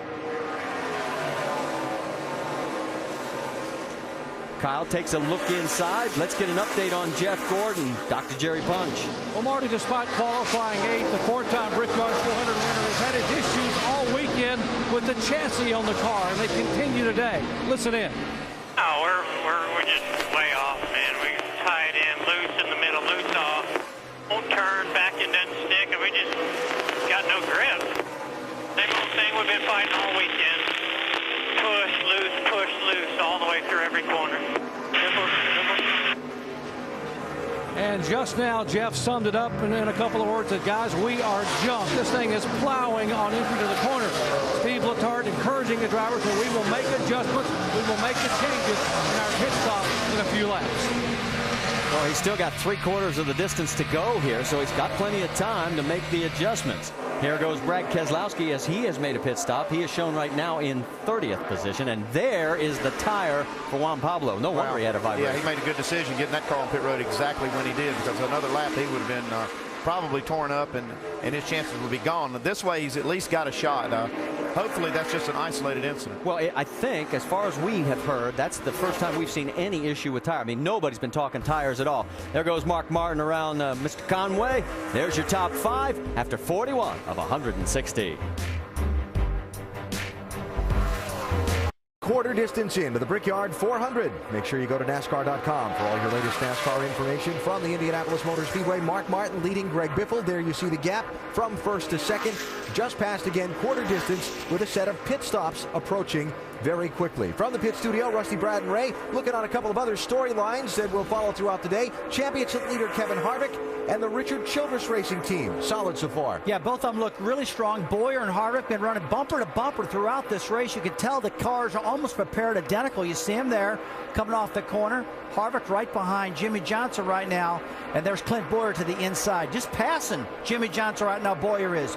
2 good cars out of the Richard Childress camp. Johnson kind of fading toward the end of this run. Another story we talked about on NASCAR Countdown, Penske. We saw Sam Hornish have trouble in turn 2 on lap 1. Brad Keselowski just made a green flag pit stop, but pretty good for Kurt Busch. Yeah, Kurt's doing a good job, currently running around that 9th position, and I tell you, he has steadily been improving his lap times. I like this Steve Addington, Kurt Busch combination. As I said earlier, at the end of the day, if they can just continue to maintain, they will have a shot at winning this thing. And we're seeing something that we've not seen here in the past. Guys are moving up through the field. We're seeing guys go in the back with problems and driving up. We're seeing a lot of passing. Guys that were good on used tires yesterday afternoon, it has come to be that way again this afternoon. And the number 2 car was one of those cars that was good on used tires yesterday afternoon. And Alan, you got to wonder if the rear spoiler is causing a lot of this passing. We talked to Jimmy Johnson earlier. He thought that they could do this in the straightaway. And I believe the spoiler's got something to do with this. Well, Johnson continues to slide back as Kevin Harvick goes by him to take the 5th position. And again, green flag pit stops quickly approaching. Marty, DJ, and Andy. Yes, as by our calculation, the window is definitely open. It's been 31 laps since the competition caution. And the cycle is about to start because we've got our first taker. Dave, it's all yours. Martin Truex on pit road. Before the round started with the 42, he was running 7th. He called the car skatey but decent. The track is very slick right now. He wants just an air pressure adjustment for Martin Truex in that 56 car. Doc? Slight air pressure adjustment in 4 tires for Kyle Busch, who driven all the way from the back of the pack to the 11th position with a damaged left front fender. And you saw that Mark Martin pulled down pit road, so we'll have a new race leader of several takers here on lap number 49. Jamie, it's all yours. This team wants to salvage as many points in this race as possible. They got 5 bonus points for leading. He said the car is balanced now. The last stop helped tremendously with the wedge adjustment. 4 tires, no adjustments. Fill it up with Sunoco fuel is the call for Mark Martin. Doc? Jimmy Johnson had begun to fade a little bit at the end of that run. They will make a Panhard bar adjustment, trying to change the crossweight a little bit, trying to get the car to roll in the middle of the corner. Air pressure, right side tires are on, left 5 tires wrong. Let's check in with Dave. The one car McMurray was in, 2 loose track bar adjustment. Kevin Harvick is in as well, 4 tires and fuel for him. And also, as well, the 31 car of Jeff Burton is in, and he leaves pit road. Doc. Jeff Gordon, you heard the issues. They had all kinds of handling problems. He had made a major adjustment air pressure-wise. He comes down pit road alongside the 98 of Paul Menard. You see everybody cycling through. Dale Jr. comes back out. We can tell you Greg Biffle had the race lead, and he has just turned down pit road. Dave, let's send it to you. And Marty, his car was a little bit free on the first run, but they made no adjustments. He said, I like that. So it's a little bit free once again, but they won't make any adjustments here as well. They will give him full of Sunoco fuel. They'll change 4 tires on there for Biffle. And again, I believe he picked up 5 points as the leader. Very important for Greg Biffle right now, trying to turn his season back in the right direction. Doc? Carl Edwards back on pit road. Remember, they had the incident with the grass in the grill and the overheating. They had to put water back in it. The good news for the Edwards fans, the water temperature back down to normal. Pressure okay. The car a little bit snug in the middle of the corner. They will put 4 tires, and Carl is away. So right now, Tony Stewart is your race leader. He last pitted on lap 16. Right behind him in second place is Juan Pablo Montoya, who pitted on lap number 38. There is Tony coming in right behind Mike Conway. Conway is one of the earlier pits, and we'll send it to Vince Welch. Well, Tony Stewart has been fighting a car that's been a little bit loose throughout most of the afternoon today, tight in the center, but he just hasn't quite had the grip that he wants. He feels like the car is on top of the racetrack. They tried to snug it up a little bit off, and they made a chassis adjustment here on this stop as well. 4 tires for Tony Stewart. He's been hovering around the top 15, hasn't made that charge toward the front yet today. All right, thank you, Vince. Let me correct. It was Kevin Conway, not Mike. We'll keep him in line, get back out onto the racetrack as Tony Stewart does likewise. And it is Juan Pablo Montoya with Landon Castle right now, running in second position, but he is way off sequence. He is going to have to stop here pretty soon. Well, he just got out of sync with the leaders by having to make that stop, but he does have a big lead now because he had those fresh tires on for so long. So you have to wait a while before you see the second place car, Landon Castle, who's yet to make his pit stop. And then you got Greg Biffle, who was leading there just a moment ago. Yeah, I talked to Landon yesterday, and word was he was going to be a start and park, but here we are completing lap 51, and he is running in second place. And boy, what a good ride he's given this car right now for the Tax Slayer Chevrolet. Stay with us. Presented by Golden Corral, and you see the race leader Juan Pablo Montoya, but he's going to have an issue here in the not too distant future. Remember, he stopped earlier by 11 laps over Greg Biffle. Biffle's lap times have been on average 0.8 of a second quicker, guys. Yeah, you're going to see that. I mean, the tires are that much fresher on Biffle's, and Biffle's car is really good. We saw him just really make up a lot of time on that first. Fitting at 15 more laps. 15, just let you know. The last green flag run, you're hearing 15 more laps now on Montoya. And that was Juan Pablo's radio, so you can do the math, and you'll see when they're ready to come in. Behind Biffle, as he's closing in on Sam Hornish, who is several laps down, 2 to be in fact, in 32nd place. Mark Martin is running in 3rd. Then you have Clint Boyer in 4th. Jamie McMurray 5th. Kevin Harvick 6th. So out of the top 6, it's 5 Chevrolets and Greg Biffle, the lone Ford. Yeah, he's the lone Ford, but he's the fastest car out there. He's a good 0.2 of a second quicker than Mark Martin. So we see Jamie McMurray here going around Jacques Villeneuve, the 1995 Indianapolis 500 winner. Yeah, he's trying to chase down right in front of him. That's Clint Boyer, who took over the 4th spot after that round of pit stops. Clint Boyer looks like a very solid car, too. Really good on the longer run. That's when he made up a lot of time, was right before they made these stops. Whoa, let's go 3 wide, and let's see it. And there's Tony on the low end. Carl Edwards in the middle. Paul Menard, you're on board with Dale Jr. Wow, that's pretty dicey there, but you have to know that in that situation that the other guys understand that you're there, and they gave him room to race, didn't force the issue. We've seen Tony make that move a couple of times already. Reagan 16th, Stewart 17th, Edwards and Jr. followed by Menard. Yeah, one of the better runs for David Reagan here with that UPS Ford. He's up in the 16th spot now, looks pretty solid so far.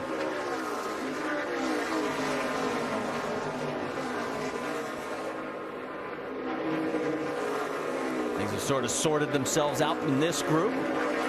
As we see Dale Jr. at the tail end of this group, Andy and I thought that watching him practice yesterday that he was one of the better cars, especially on older tires. Dale Jr. really looked pretty solid and know they were making some adjustments. Yeah, he seems to really like this place. And as we got to say, we watched these lap times in race trim, and he was one of the better cars. Looking a bit further back, I'm looking at the scoring monitors, and this battle continues here with these guys running pretty much the same interval now. The last lap and a half.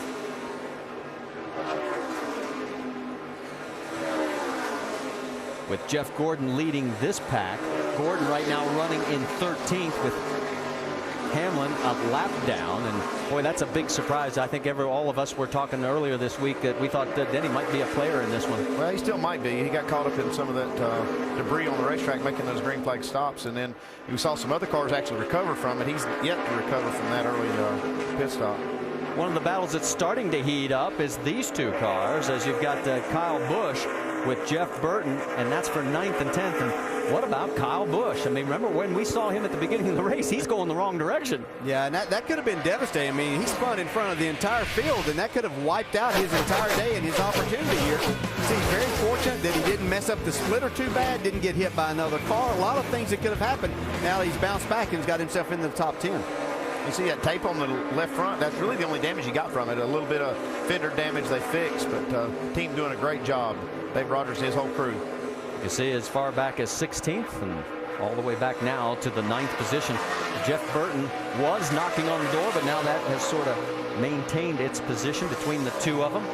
Yeah, just to show you how hard this is to go from one day to the next, Jeff Burton was at the top of the sheets, first or second in both the practice sessions there yesterday, and here he is running 10th right now, but that's certainly not what he expected. He expected to be up there battling for the lead. Remember when we told you when we first came back that Juan Pablo Montoya might have an issue? Well, it's getting closer because the 16 of Greg Biffle is closing. It was a 4.5 second lead when we came back from break. It's now down to less than 2 seconds, Dave. And Marty, before Greg Biffle climbed into his car today, I had a conversation with him, and I said, how did you, in the heat of the day yesterday in qualifying, go out and qualify 7th when you drew 34th out of 47? We know the track gets hotter, the conditions get worse. And he said, on Friday, I thought we didn't have a chance. I thought, man, we're going to qualify in the back at Indy again. But they worked on the front end of that car and made some changes, Greg Irwin being the instructor in that field. So he went and did that. They made changes on the front, and that was a big difference. Greg said when I went into qualifying to turn 1, it cut. Well, one thing Greg could do for Roush Fenway Racing is eliminate one of those bucket list items. There's only 2 active tracks where they have not won, Chicagoland and right here in Sprint Cup action. Yeah, and add a little bit more to that, what Dave was talking about in talking to Greg Biffle there last night. They did make some changes up there, some things that they had done at other racetracks. They said, let's just give this a chance. He saw where he was going to have to go out qualifying late. He said, I've resigned myself to qualify about 25th to 30th, and it's all come together now. So, as you can see, we've run 60 of the 160 laps. There's your top 5 here at the Brickyard 400. Crew of the Year Award. The fastest pit crew is determined by the winner of each race, the fastest pit time, and your vote. Be sure to text the car number to 2258 for your pit crew choice. While we were in commercial break, we've had another lead change, our 9th lead change between 7 different cars. Greg Biffle, we told you he was closing, had better tires. Here's what happened while we were away. It was pretty inevitable this pass was going to happen, but you see, Greg Biffle, he is really up on the wheel now trying to catch Montoya. Just pulls out of the slipstream there and passes him on the front straightaway. It's like Montoya didn't give him a lot of trouble. And let's watch from the onboard. Looking out the back of Montoya. Yeah, watch the run that Greg Biffle gets right here. Off of turn 2, you can see that 42 got a little bit loose. That allowed Biffle to come, make a pretty easy pass. And that's the one thing Juan didn't want to see. That 16 car going away, and he's pulling away. He's up to a 6/10 of a second lead. Well, one thing Montoya would love to see right now is a caution flag, and that would put him back on the same sync with the rest of the cars and get him back in the game before he loses too many more spots. Yeah, I'd say he's within 6 or 7 laps here of probably making his pit stop. And we got the caution, turn 2 debris. Turn 2. So what Juan Pablo Montoya, you heard Andy talking about needing that break because he was going to continue to lose ground with those older tires. He gets the break that he needs, and he's running in second place. This is exactly what this team needed. They got a bad break last year. Yeah. This is a good break this year. They got in there before they had a tire go down and got it off of there. Now they're back in sync with the rest of the competitors and no worse than second. So I'd say it's a good break for this team. That's just some of the rubber buildup out on the track. Goodyear's they built wear into these tires to get into the grooves of this track to help keep the from happening what we saw a couple of years ago when all these tires were wearing out in just a few laps. Done a great job of it, and so far only one issue there we saw with Montoya's tire, and I got to think that was just an isolated incident. You saw Biffle's crew members giving each other the high five, pumping each other up. They know how important this pit stop is. Yeah, that's a great pit crew right there. They just beat Mark Martin on that green flag round of stops. Mark was in front of them, and they beat him by a couple seconds and gained that spot, which allowed him to take the lead from Montoya. So this is our third caution. Greg Biffle has led a total of 5 laps now. Our total lap leader, of course, Juan Pablo Montoya with 46. But remember, last year he led 116 of the first 124 laps before that infamous speeding penalty. Montoya has to feel pretty good about his chances now, though. He's going to be back on equal tires. He knows he has a fast race car. They got the break that they needed to put them back in position to win. And as you can see, it looks like everybody is coming down pit road. 55 miles an hour is the speed limit. It looks so slow from up here because it is such a long pit road. Let's send it first to Jamie Little. And Mark Martin comes down pit road at 4,700 RPM. He said it started off loose, but the call, leave it alone. 4 tires and fuel for the 5. Doc? Middle of your screen, Clint Boyer coming in all the way up to 4th position. Brand new race car. Clint's in a little bit loose in the middle of the corner. 1/10 pound air pressure in the right front. Dave. Leader Greg Biffle says, I want to take off better. Then make a track bar adjustment, air in the right sides to make it a little less loose on the get-go. As for Juan Pablo Montoya, it'll be a track bar adjustment. His car was loose at the end of that run, trying to win the race off of pit road. There he goes. It's going to be close. Biffle at pit road speed will win and retain the lead. You can see the number of tires everybody took. McMurray picks up 2 spots. Kurt Busch picks up 3. The big loser, though, Mark Martin this time, as he drops 2 positions on that race off of pit road. Kyle Busch also losing 2 positions at the bottom of the 10th car to come off the lane. Biffle's team doing a great job. That's 3 stops in low 13-second bracket. So right now, Ford is in the lead ahead of 4 Chevrolets. Here's the race off pit road as we head to a quick commercial break. Here, the 17th running on the Brickyard 400.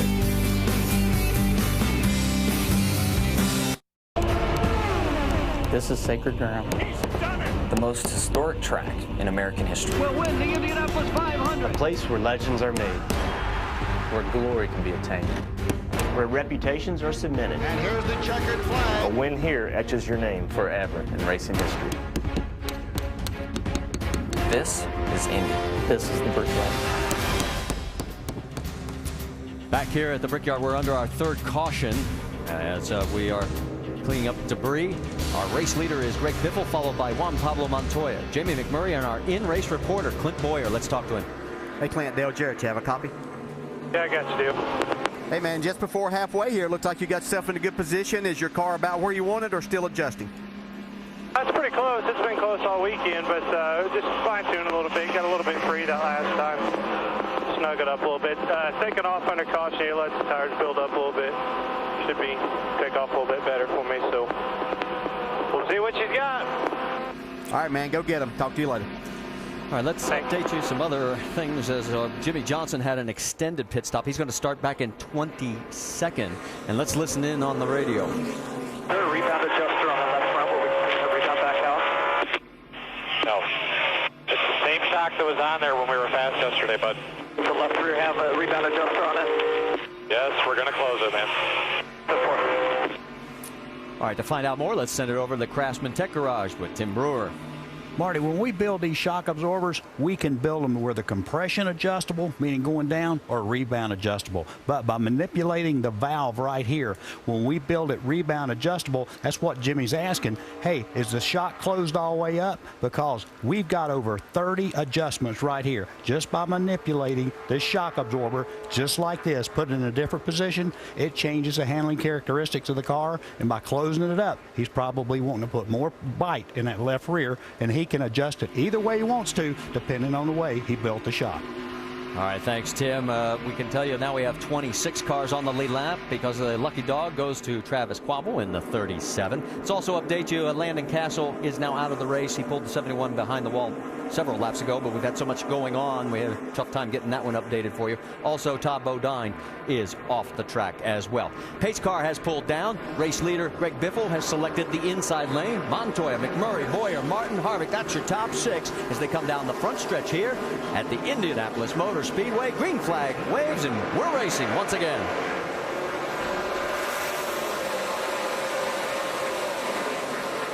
Jimmy McMurray had ideas of trying to go to the inside of Greg Biffle, who got a great start also. Boy, Biffle looks so good there. You know, this is the first time Ford has led since 2008 at the Brickyard 400. And Greg Biffle's trying to check out. And he blasted out of there. Too wide.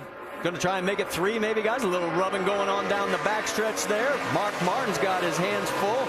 That's Harvick on the inside. Martin Truex wanted a piece of it as well. There's Kurt Busch in the 2. Go on board with Kurt. Yeah, what he sees right here in front of him is a lot of racing going on. Now they get back single files. Harvick's able to take that spot away from Mark Martin. Kyle Busch has got the inside line on Jeff Burton, and Gordon's right behind Busch as they come down the front straightaway. Looks like Kyle's going to clear him. Can Gordon follow as well? The answer's no. Well, he had thoughts of that, and these guys have had a couple of opportunities now to work on the cars. If they're going to be a factor in this race, now's the time to start showing. Burton running in 10th, Gordon 11th, Casey Kane right in that mix in 11th. The 14, the Old Spice Chevy. Tony Stewart on the left side of the screen. Let's get more from Vince Welch. Well, Tony Stewart's been fighting the same battle all night long, or all afternoon long, I should say. And that's just the fact that he just doesn't feel like they've got any grip. They're a little bit too loose off the corners. They've been adjusting and adjusting and adjusting, but they just can't get it to where he can drive off the corners and a big group coming behind him. Boy, old David Reagan really got loose on the North Chute, and he's paying the price right now. Carl Edwards on the high side going around him, and boy, he almost got jacked up by Dale Jr. Yeah, he got sideways underneath Carl Edwards and still hung on to it. Look, he's got the spot. Nice recovery by Reagan. Carl can't get the pass done on the outside, and here comes everybody else behind him, including Joey Logano as we go on board. Logano running in 18th position. Boy, a little bit further back, you've got Reagan Smith right behind Logano. Good run for this team going.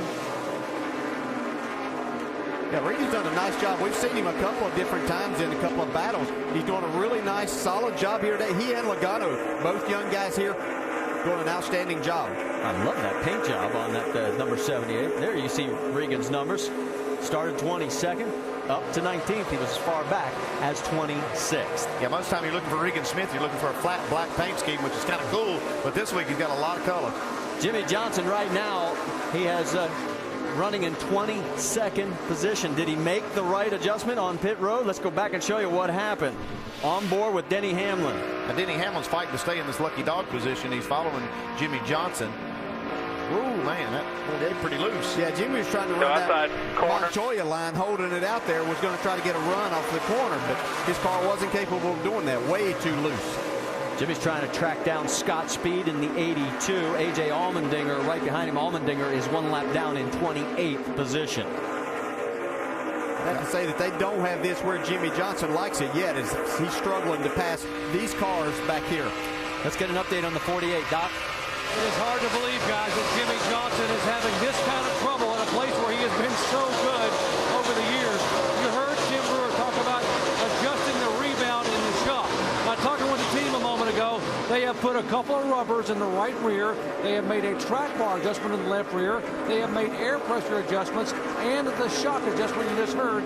And Jimmy still doesn't have the car to where he would like it. And a moment ago, Chad Canal said, guys, right now we are battling for a top 15 finish. We just don't want to end up on the hook. Well, and remember, guys, in the last 6 years, it's been feast or famine with Jimmy. He's won 3 of them, but he DNF'd in the other 3. Yeah, he doesn't want to DNF, and hearing what they're doing to that car, he's probably fighting a really tight race car. They're putting rubbers in the right rear. They're trying to put that rebound in the left rear to try to free that thing up. And it looked like on that shot we saw from Denny Hamlin's car that they had kind of succeeded in that and getting the car freer. Well, we were wondering if Juan Pablo Montoya, when he was on equal footing with Greg Biffle and McMurray and Moyer, would retake the lead. So far, the answer to that is no. Golden Corral, and we approach the halfway point. And coming off pit road is the 82 of Scott Speed. He had a tire issue, and we may get an idea of what happened because Jimmy Johnson was right alongside, and he came in shortly thereafter. And there's the net result as the left front is down. Question of that, Jimmy Johnson, does he have any damage? Looks okay right now. Yeah, it looks like he hit him with that right rear corner, kind of away from the wheels. Scott Speed not so lucky. He got that tire rub and instantly cut the tire down, so he had to come in. Speed comes back out in 31st position, 1 lap down. Jimmy's running in 21st. You could see some damage on the right rear of that car, and that's a big part of the aero package of this car is in that right rear quarter panel, so that could hurt Jimmy. He's got a long way to go. He is a full 15 seconds behind the race leader right now. Let's go back up front and set the top 4 for you.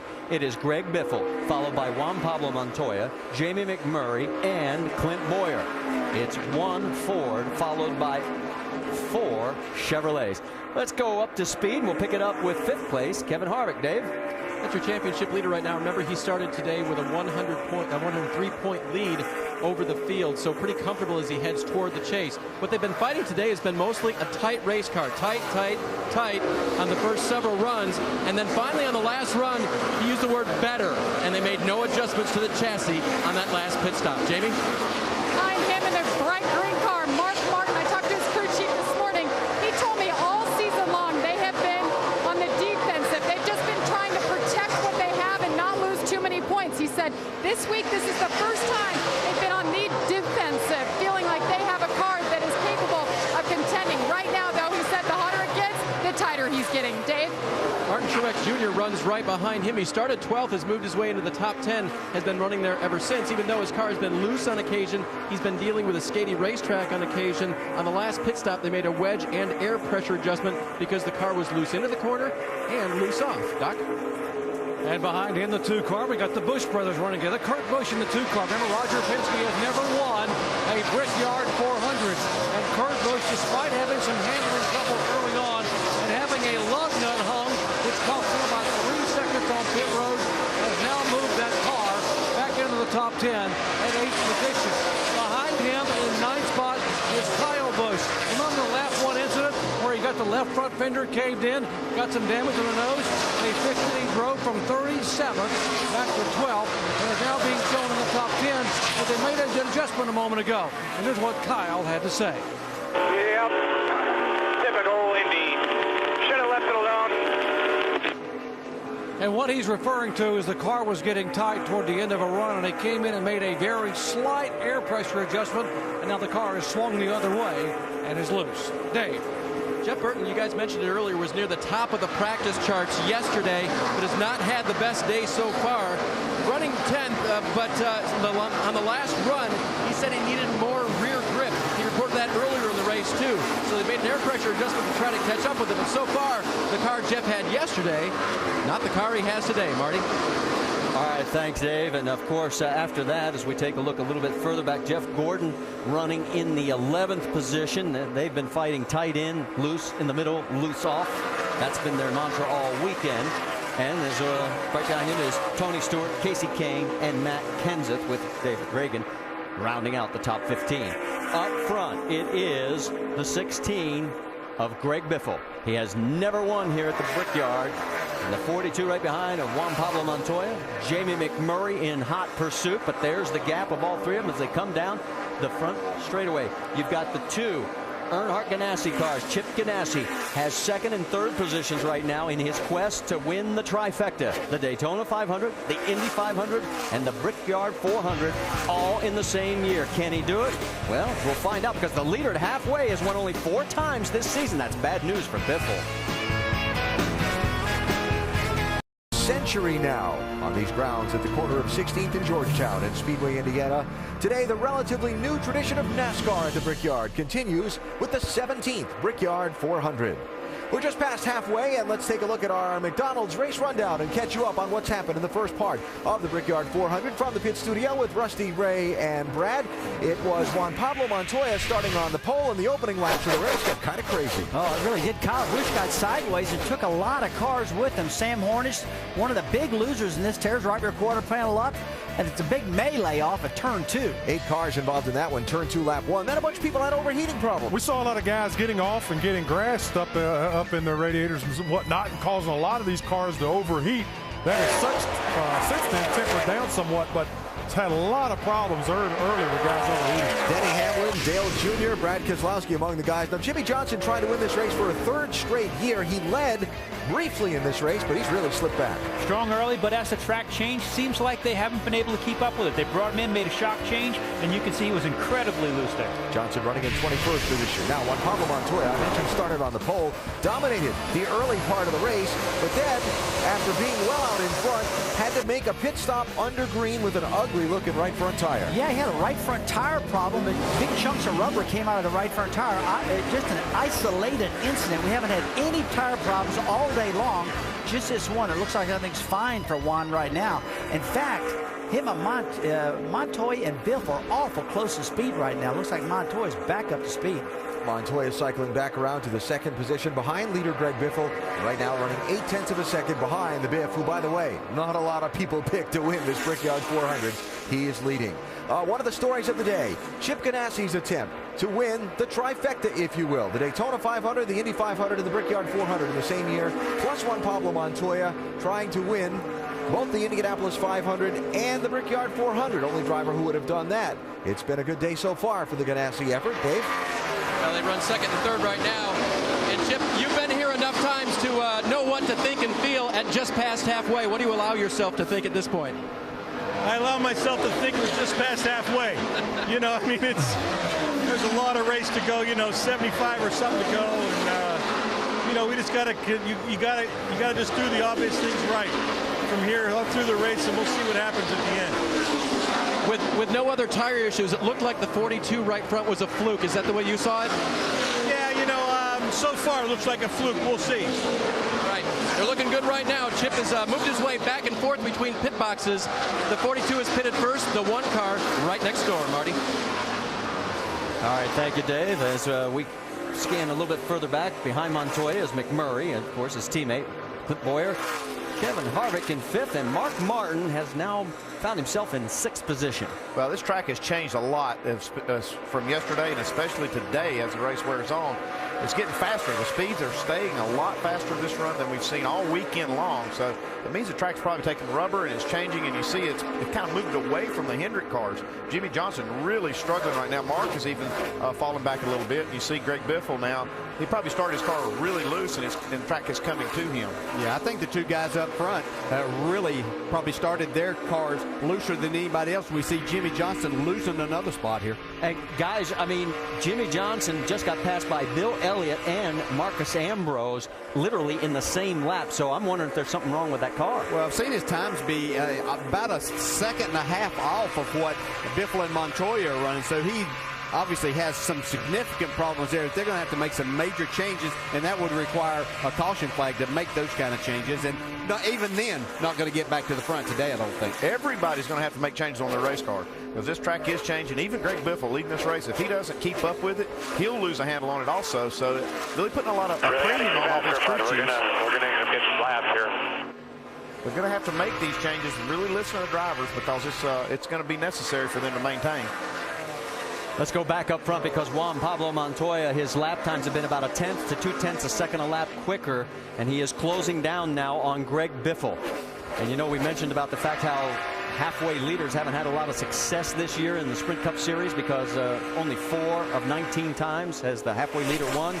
Well, here at the Brickyard, only 6 of 16 prior races has the halfway leader won. And sometimes you get out there as the leader, you have to be a little bit careful not to run the car a little too hard, run that right rear tire off of it if these cars are, if they're driving them as loose as we think they are. So maybe Greg has done that. Montoya maybe took care of his a little bit more, and you see him closing here now, trying to take the lead back. They both get around Kevin Conway. Just to update you, Kevin is now 33rd and a total of 3 laps down. This time by the stripe, we'll have 68 laps to go, and that's the margin from the view of Juan Pablo Montoya. What's really great, remember we talked at the beginning and once earlier in the broadcast about his different line, and you can see it from here looking forward to Biffle. It really helps if you got a tight race car to be able to arc it in and really, you know, make that late turn in, because it makes the angle of that corner shallower, and it really does help the car rip through the corner. On the other hand, it's hard to do because you kind of lose the back end, get in the corner. And that allows him, the way that he drives here, to tighten his race car a little bit more than these other guys, where you have Biffle and these others drive it in more. They have to loosen their car to make it turn more in the center, where Montoya is doing it just with the racetrack and his style of driving. And from that onboard, you saw half a lap earlier, they blew past David Ruderman, our winner just 2 weeks ago in Chicago. He is 2 laps down in 30th position. And one thing that I've seen is these two cars race. We've talked about this new Ford engine and, you know, what it does and maybe doesn't do and everything. Obviously, it's performing great right now. We've seen Biffle's car be as strong as anybody on the straightaway. We've talked about these Chevrolet engines, how stout they were, but Biffle's not losing a thing. Doug Yates and his team done a fantastic job there. Yeah, I saw it also on a restart. That's a telling sign of a good engine. Greg Biffle's led more laps today for Ford than they have in the last 4 races combined here at the Brickyard.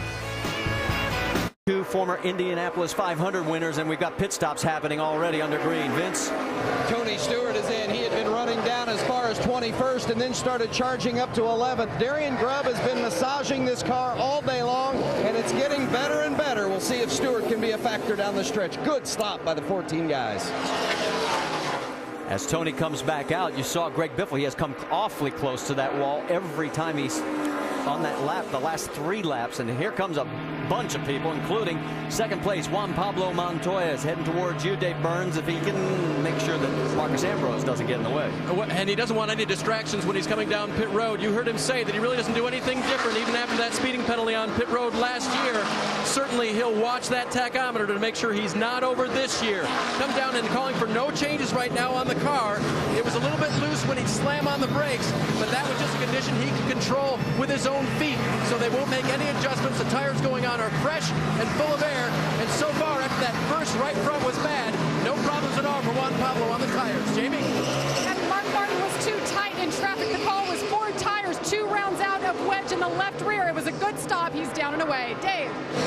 Jamie McMurray is on and off of pit road. Kevin Harvick leads pit road. Harvick's car was going back to the original air pressures. He didn't like the way that felt. Jamie McMurray was loose. Also leading pit road, Jeff Burton during this round of pit stops.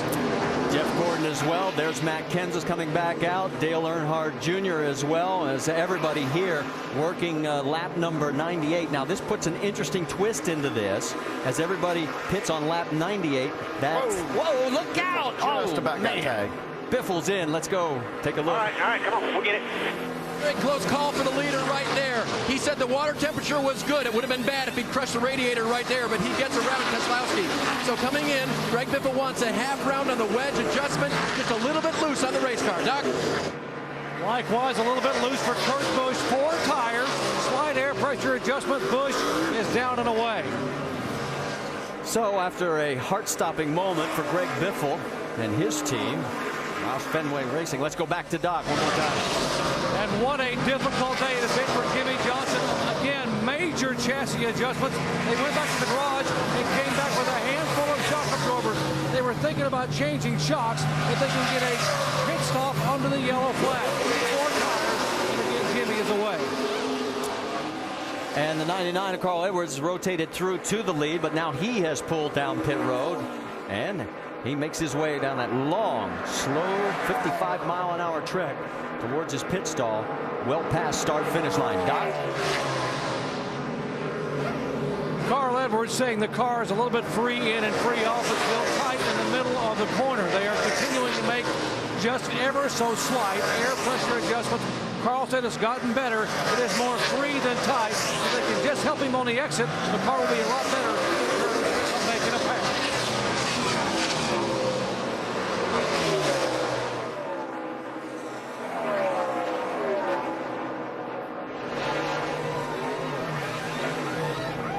You can see that Reed Sorensen, after that early incident where he got heavy damage, they had managed to get back out, and that was our over-the-wall Sean Pete, the jack man for the team.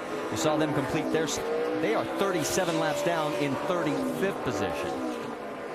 And that was that big wreck that we had on lap number 1 that put them behind the wall. We can also tell you Robbie Gordon has gotten back out on track. He had an incident earlier with a blowout. He is 54 laps down. There comes the race leader, and it is Juan Pablo Montoya with Greg Biffle right behind. And the reason for that, guys, as we're looking at the clocks, it looks like pit stops. Well, the pit stops are very comparable right there, just looking at them, 13.2 to 13.5. And looks like maybe that hiccup Biffle had getting into his pit stop from Keselowski cost him some time. Well, he had a 0.7 of a second lead before the pit stop, and right now he trails by just 0.3 of a second, and you can see how close that is on the racetrack as they make their way through turn number 3. Yeah, these two guys have separated themselves by about 6 seconds over Jamie McMurray. You want to talk about moments that are the difference makers? Here it is. Well, got a little bit of contact right there, but it didn't look like it cost him a lot of time. I think it got the pit crew a little bit. Even though they still made a good stop, he went a little bit further, and it just threw him off a little. And we're talking about only a second from where he came in with 0.7 of a second lead versus out with 0.3 of a second behind. Well, between Montoya and Biffle, they have led all but 15 laps today. We've had 8 different leaders. Jamie McMurray, he's one of those Ganassi drivers that could have the trifecta happen. Greg Biffle, Ford's best hope. But the man they're all chasing right now, Juan Pablo.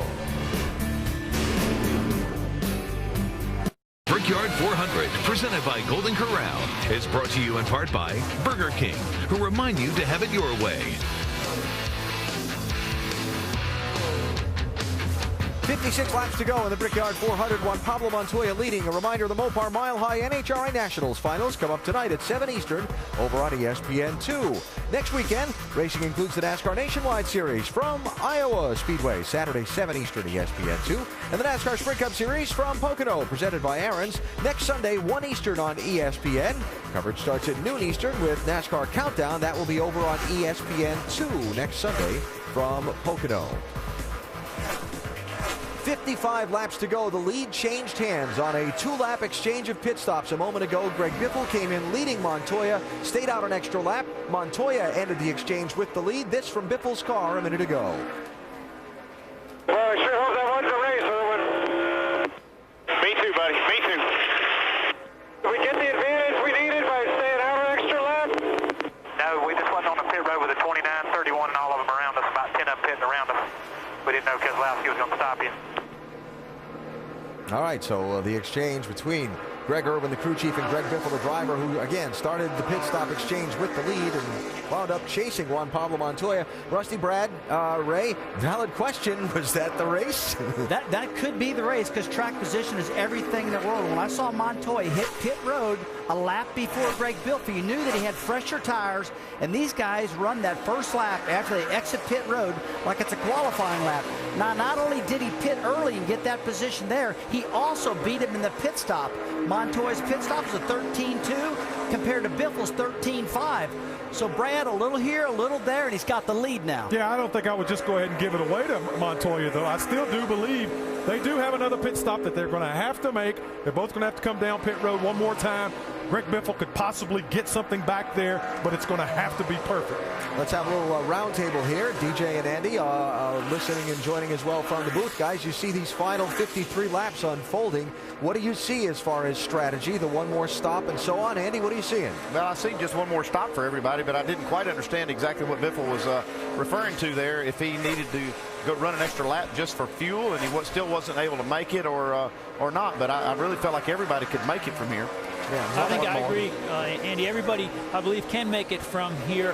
One of the things that will play in, not just a fast pit stop, on how clear of a pit road your entry and exit. You know, we've seen, I'm not so sure that Montoya picking pit number 1 under caution might not be the best pit road. We've seen guys have momentum under green. They've got to be able to get in.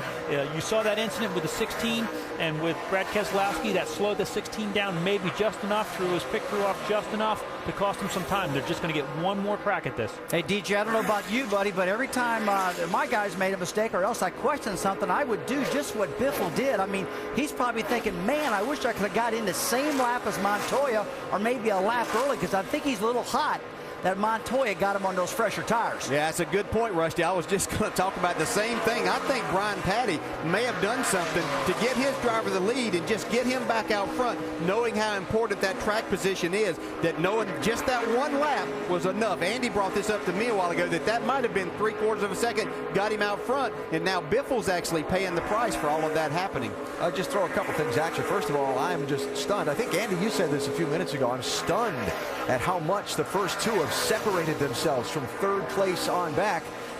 Jamie McMurray in third place is 9 seconds behind the lead. And the other part is Jimmy Johnson. Man, it's incredible. Can you believe this? No, he's 43 seconds behind, really struggling to keep pace with the guys around him for that 22 all the way back to 32 space. Don't know what's happened to the 48, but they have absolutely fallen off the face of the earth. It looked like they bit the bullet, tried to make a change on the car to get it where it would handle better, but then they lost, 10 or 15 spots, and I think that is worth speed in itself. You get back in this dirty air and you just can't go. You talk about that dirty air in the lines, and Alan, you're talking about you're really surprised how Montoya and Biffle have got way out. One thing I've been noticing, Biffle's line and Montoya's line are almost identical, and these guys are blowing everybody's doors off. Another race for 13th and 14th place. One other thing, Marty. History of this race says we'll have a late caution somewhere. Average last run of the race under green is 27 laps. We'll see. Yeah, the final caution flew 32 to go or less in the last 9 races here at the Brickyard, Alan. Good point. And there goes the pass by the Aflac 99, and Carl Edwards takes the position away from Jeff Gordon, so move Edwards up to 13th. So right now your race leader is working a little bit of traffic. As you can see, the 39 of Ryan Newman. Boy, Ryan's had a long day. He's 28th right now, 2 laps down, but your race leader, Juan Pablo Montoya, he's led 57, and he's still got 50 to go. On the Now Network. And as you can see, our points leader coming in, obviously Kevin Harvick. He's scored almost 1,000 points more this year at the same point over what he did last year. Jeff Gordon 137 behind in the points chase as we came in. Kurt Busch in third. You see the markers there. And the top speed right now, Juan Pablo Montoya at 207 miles an hour.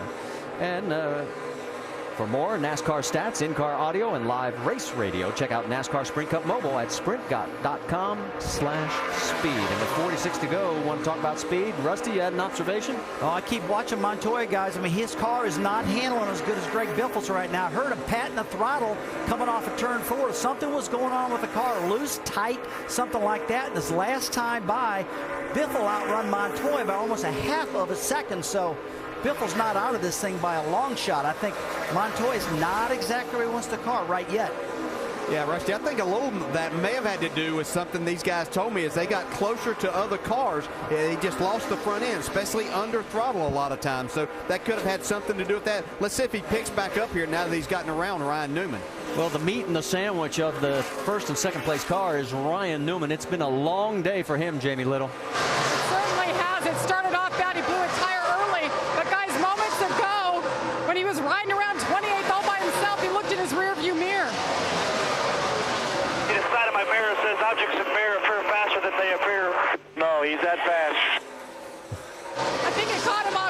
little bit just how fast that 42 is, but Ryan trying to hang in there. The car still isn't great, but he's just trying to hang on, guys. Jamie, just as you started your report, we saw a piece of debris come flying out of turn 2, and there it is. It's out of the race groove. Could be just some tape that flew off of a car. Can't really tell what it was, but it looked like a piece of sheet metal, and now somebody's run over it and kind of wadded it up. Yeah, you see right there, it does look like a crush panel. May have off of Rudiment. Yeah, it was. You see, now we got a caution for debris. And the caution is out because that could cut a tire. And there it is. Right off of Rudiment's car. And Juan Pablo does hit it. Now the question is, no, he didn't. Montoya missed it, but definitely Newman hit it. It got Newman's car. Well, but from that first look, it did look like it hit. Then that second camera gave us a much better view. So okay, this changes the strategy a little bit because it cannot make it from here on this stop. All right. So we're in our 4th caution. So I'm going to put you on the spot, crew chief. What are you going to do? Come in? 4 tires on and fill it up. Did he sound like he had a discussion? Yeah, I was going to ask you, did he sound like he had a doubt in his mind? No, it's kind of easy there. It's kind of like you were at Darlington. This is an easy one here. This is a no-brainer for him. And you're nodding along saying, yeah, I'm that driver and I want those tires. Yeah, absolutely. You know, and Ryan Newman, unfortunately, there, it just hasn't been his day. It started out unfortunate for him. If he could have just held on there, he could have just been 1 lap down. But he has really came about 2 laps too late. He's fought all day trying to get those laps back. Very unfortunate. Well, as of right now, we have 43 laps to go, and that is not going to be enough for a full tank of fuel. Could be a big break for Jimmy Johnson and Chad Knaus to work on this car. They managed to stay on the lead lap back in 23rd. They're going to take a big swing. He was the next car to go a lap down, believe it or not, folks. He is 23rd, and that is the last car on the lead lap, and he was 50 seconds behind the race leader, so it gives you an idea just how fast they were closing. Find out if anybody does stay out. This is definitely going to be a critical stop for people making adjustments because this track has been changing, like I said, all day, and you're really not going to get a lot of opportunity to change it, and here's a real critical point of that. Well, our 4th caution here ended a green lap stretch that was 48 laps in length. If you're wondering about the fewest cautions ever at the Brickyard 400, it was 1 back in 1995 when Dale Earnhardt won. The record for the most is 13. So as pace car brings them on around, we wait to see exactly. And you wouldn't gamble with 2 tires here, would you? I wouldn't. Absolutely not. I'd get 4. But, you know, there's some guys back in the back maybe trying to steal some track position. Could try it. Well, you can see all the front runners are coming in, so Jamie Little will send it your way first.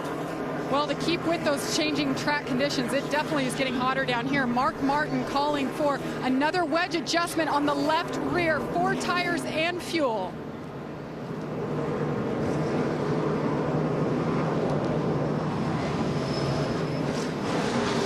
Clint Boyer said they had taken the air pressure back out. The car had gotten loose.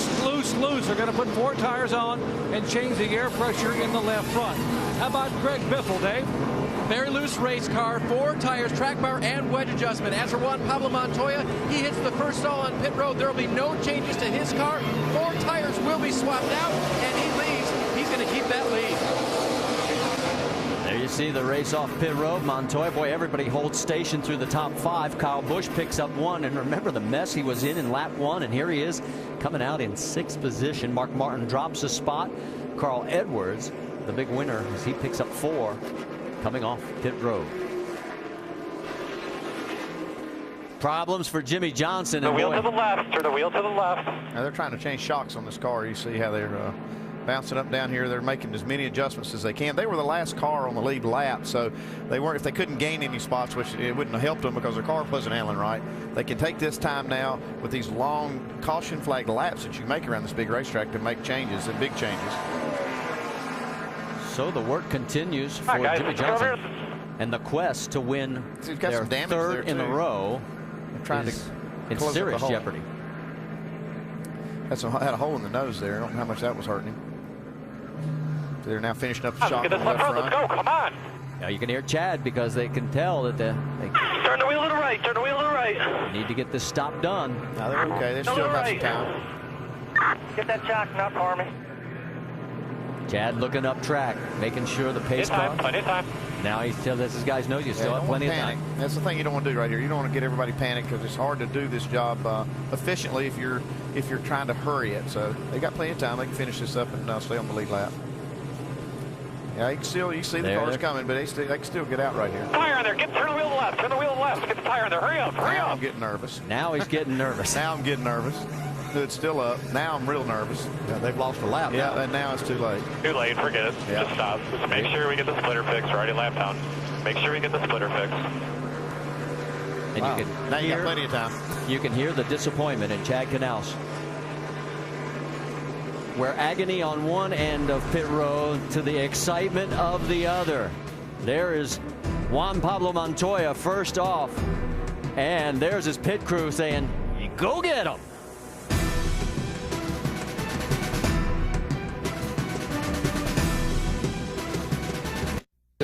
You may remember me from such racing films as Talladega Nights, Bristol Afternoons, and Daytona's Morning Dew. We're inside your TV to tell you to go see the new cop movie, The Other Guys, on August 6th. And oh yeah, also want to let you know that you're watching NASCAR at the Brickyard on ESPN. Thank you, guys. Let's talk quickly about the Fast Five on pit stops as we're getting ready to go back to green. There you can see Kyle Busch gained a position. Now look how competitive it is on pit road. 12 and a half seconds there, down to just about 13. We saw the leader, his stop was 13 and a half seconds. All right, let's reset it for you. It's Juan Pablo Montoya. He has selected the inside, as everybody has all day. Greg Biffle, then McMurray. Boyer, 4th. Harvick, 5th. Kyle Busch, 6th. Mark Martin, 7th. Tony Stewart, 8th. Carl Edwards, 9th. Casey Kane is now in the top 10. Pace car is off, and we're back to green flag racing here at the Brickyard.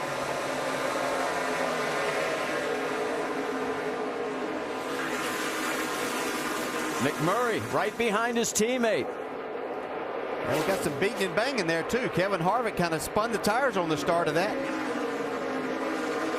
Gives Kyle Busch a little contact. Looks like they've sorted it out. Coming down the straightaway, boy, Greg Biffle side by side with Montoya. He had a nose in front of him, but here comes Montoya right back. Yeah, a little drafting right there with teammates has definitely helped Montoya get the lead. And Ganassi is now running 1 and 2 in his quest for the trifecta. It sure is, and this may be the pass. We have a lot of laps to go and another pit stop, but we saw Jimmy Johnson last year take the lead late from Mark Martin and was able to parlay that into a victory. Boy, Casey Kane, you saw him. He's moved up 2 spots now. He got around Harvick there into the 8th position. Looking a little bit further back there, you can see Harvick's trying to get back on him. Can't get it done. The pair right in front of them is Kyle Busch and Tony Stewart. There they go through the corner. Tony Stewart doing very well now, into the top 5 for the first time today, if my recollection is correct. Yeah, it's been a long road for this team all week, really. I mean, they just weren't that good. And kept working on it, found a few things in happy hour, and have made good adjustments in the race and great pit stops, and they're in a good spot. Further back, look out, here comes Jimmy Johnson. Remember, he is a lap down, and he's in a race with that 43 of A.J. Allmendinger, and he gets loose. Out of control. And that's Denny Hamlin. That is for position on the racetrack, because the lucky dog, Allmendinger, Hamlin, Johnson, they're all 1 lap down. That's the only way they get back into this game. And Hamlin, he's been in that lucky dog position, it seems like all day, trying to get that lap back. Jacques Villeneuve, you see him right behind as he gets around the 12 of Brad Keselowski. Keselowski comes right back underneath him. Ryan Newman alongside of David Reagan. We've documented Newman's troubles all day long. Reagan running 19th right now. And Martin Truex back in there. He's fallen all the way back to the 20th spot. Looks like he may have an engine problem. He has pulled down low. There he is on the right side of your screen, the 56, getting passed by 3 cars there. I think he may have some damage on the nose there, too. Yeah, it looks like I was just trying to see if there's some damage on the front, maybe causing him to run hot. He was 18th, and he does have some damage. There it is. So he's just got a little dent kind of right in the center of the nose. I don't know how that's affected the ductwork and the cooling of that thing. Yeah, I think they all got jammed up, and that may have been, I don't know if Harvick started that or if he was trying to miss something happening between 3 wide into turn 1 here. And Keselowski, the winner there. Jimmy on the outside, now ducks underneath him. Meanwhile, back behind him there, the 21, Bill Elliott gets around Truex for another spot. Got no downforce. It's plowing. That was the 56 radio, and he's talking about plowing, and we're not in the farm field, so it's not doing any good. That damage definitely hurting his performance. How about Bill Elliott here making a move around David Reagan? And Scott Speed going around the 56 as well. That is also for position. So some great action back here from 21st on back. Yeah, Bill Elliott's had a solid day. That moves him up there in that 20th spot. Also, you see Travis Quapple in that 37. He's on the lead lap. Quapple, 24th, the last car on the lead lap. Reagan making a pit stop there. A little bit further forward, there's Dale Jr. He's underneath and going past Matt Kenseth. So Kenseth going backwards. Tell you what, guys, we've had sun on this racetrack, and it's heated up out there. This track is extremely slick right now. Kurt Busch right behind Carl Edwards, ducking down low. David Reagan had to come in and make a tire change. He's going all the way around, Vince. That's right. They had a tire going down. It's been a solid run for Reagan. He's been running right around that top 15 most of the day. They've been working on the race car all day long, so this was a bad break under green for the 16. It is definitely a bad break. He was running 19th. He was at the lead of that big old freight train that we saw as those guys were duking it out. Here comes your race leader, so he's going to go a lap down as Juan Pablo Montoya has opened up a 1.7-second lead over his teammate Jamie McMurray here at the Brickyard 400, presented by Golden Corral. Continuing to have issues, right rear tire flat on the 24 car, had to make the unscheduled stop. Good news is he should be able to make it all the way from here on out. Bad news, he also said he has the water temperature and oil temperature going way up. He said, guys, we may have other issues. And Doc, the bad news is he's 5th on the list to get the lucky dog. He's 1 lap down. Now here's what happened just a little bit earlier. You can see him getting loose right there. That right rear tire is starting to go down. Does a good job to hang on to it. And there's the tread come up. Unfortunately, it happens going into turn 1, so he had to go all the way around. Yeah, he literally would have been better off staying on the racetrack and have that come off there where they could have got a caution. And there's what's left of the tire down on pit road. So it's still going to be an issue. They're going to have to get that tread rubber off of there. So one storyline may have gone south, and that being our first 5-time ever winner on the oval here at the Indianapolis Motor Speedway. But you just saw the gap between first and second, Juan Pablo Montoya and his Ganassi teammate Jamie McMurray. It's 2.1 seconds, but Jamie's got his mirrors full. The 16 of Greg Biffle. Biffle wants to break up this duo. You can see Biffle hanging this thing out off the corners. He's trying everything he's got to get past Jamie McMurray and get a little bit more clean air on the front of that Ford. Dave, let's get an update on the 16. On the last run, Greg was so upset about losing the lead and not having a good race car that he said, did you make the adjustment in the right direction? He was kind of getting a little upset. Greg Irwin, his crew chief, assured him he had gone the right direction. This last time, they've been in track power and wedge adjustment. Greg has not said a thing, which the crew confirms. Yeah, if it was really bad, he would have told us. And you can see he's moving in on McMurray. Right behind those two, 4th place is held down by our in-race reporter, Clint Boyer. He's been very steady all day long in that 33. Wheaties Fuel, as he is 3.6 seconds behind. And then Tony Stewart, who, boy, Friday, I didn't want to be around him. He was so unhappy with the way his car was running. Here he is in 5th, Vince. Well, they found something late on Saturday in the happy hour practice. They thought they had a good baseline, and they had a game plan for their changes with the race car today. And they have been massaging this car with changes all day long. And Darian Grubb, their crew chief, said, we want to be best at the end of the day. Tony Stewart just came on his radio, and he said, I don't know what you've done, but this is the best I've had all day long. Not only is Stewart up on the wheel, but his guys in the pits have just been unbelievable today, picking him up spots every single pit stop. That's helped Tony Stewart get to the top 5. Top 10 finishes in 5 of the last 6 races this season for the 14. And boy, there is the lead, but the battle for second is the best one we've got going right now. These guys have been going after it, and watch Biffle. He has come so close to the wall. Oh, I think he touched it right there. Can't do that too many times because this wall will bite. He's doing it every lap so far, every corner. That's 4 times a lap that he has it. He might get a run right here. He's trying to loosen Jamie McMurray up right here, see if he can get him to where he can't get back to the throttle. Well, a team owned by Ganassi has never finished 1-2 in a cup race, and Greg Biffle wants to make sure that streak stays intact.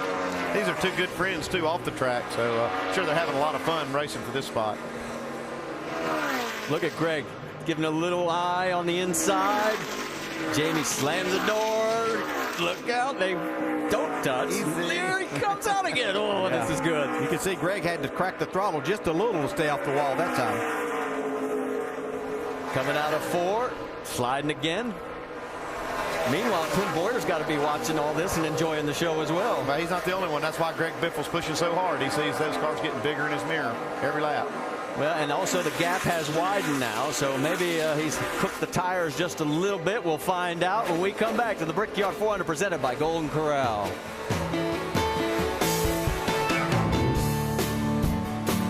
Push. 1, 2, 3, Rusty, 1, 2.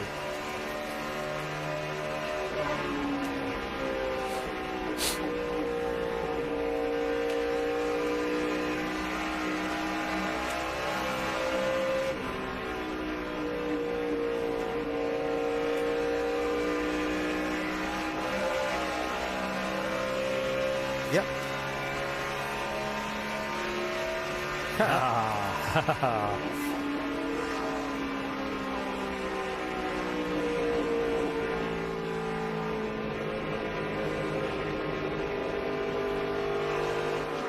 .com.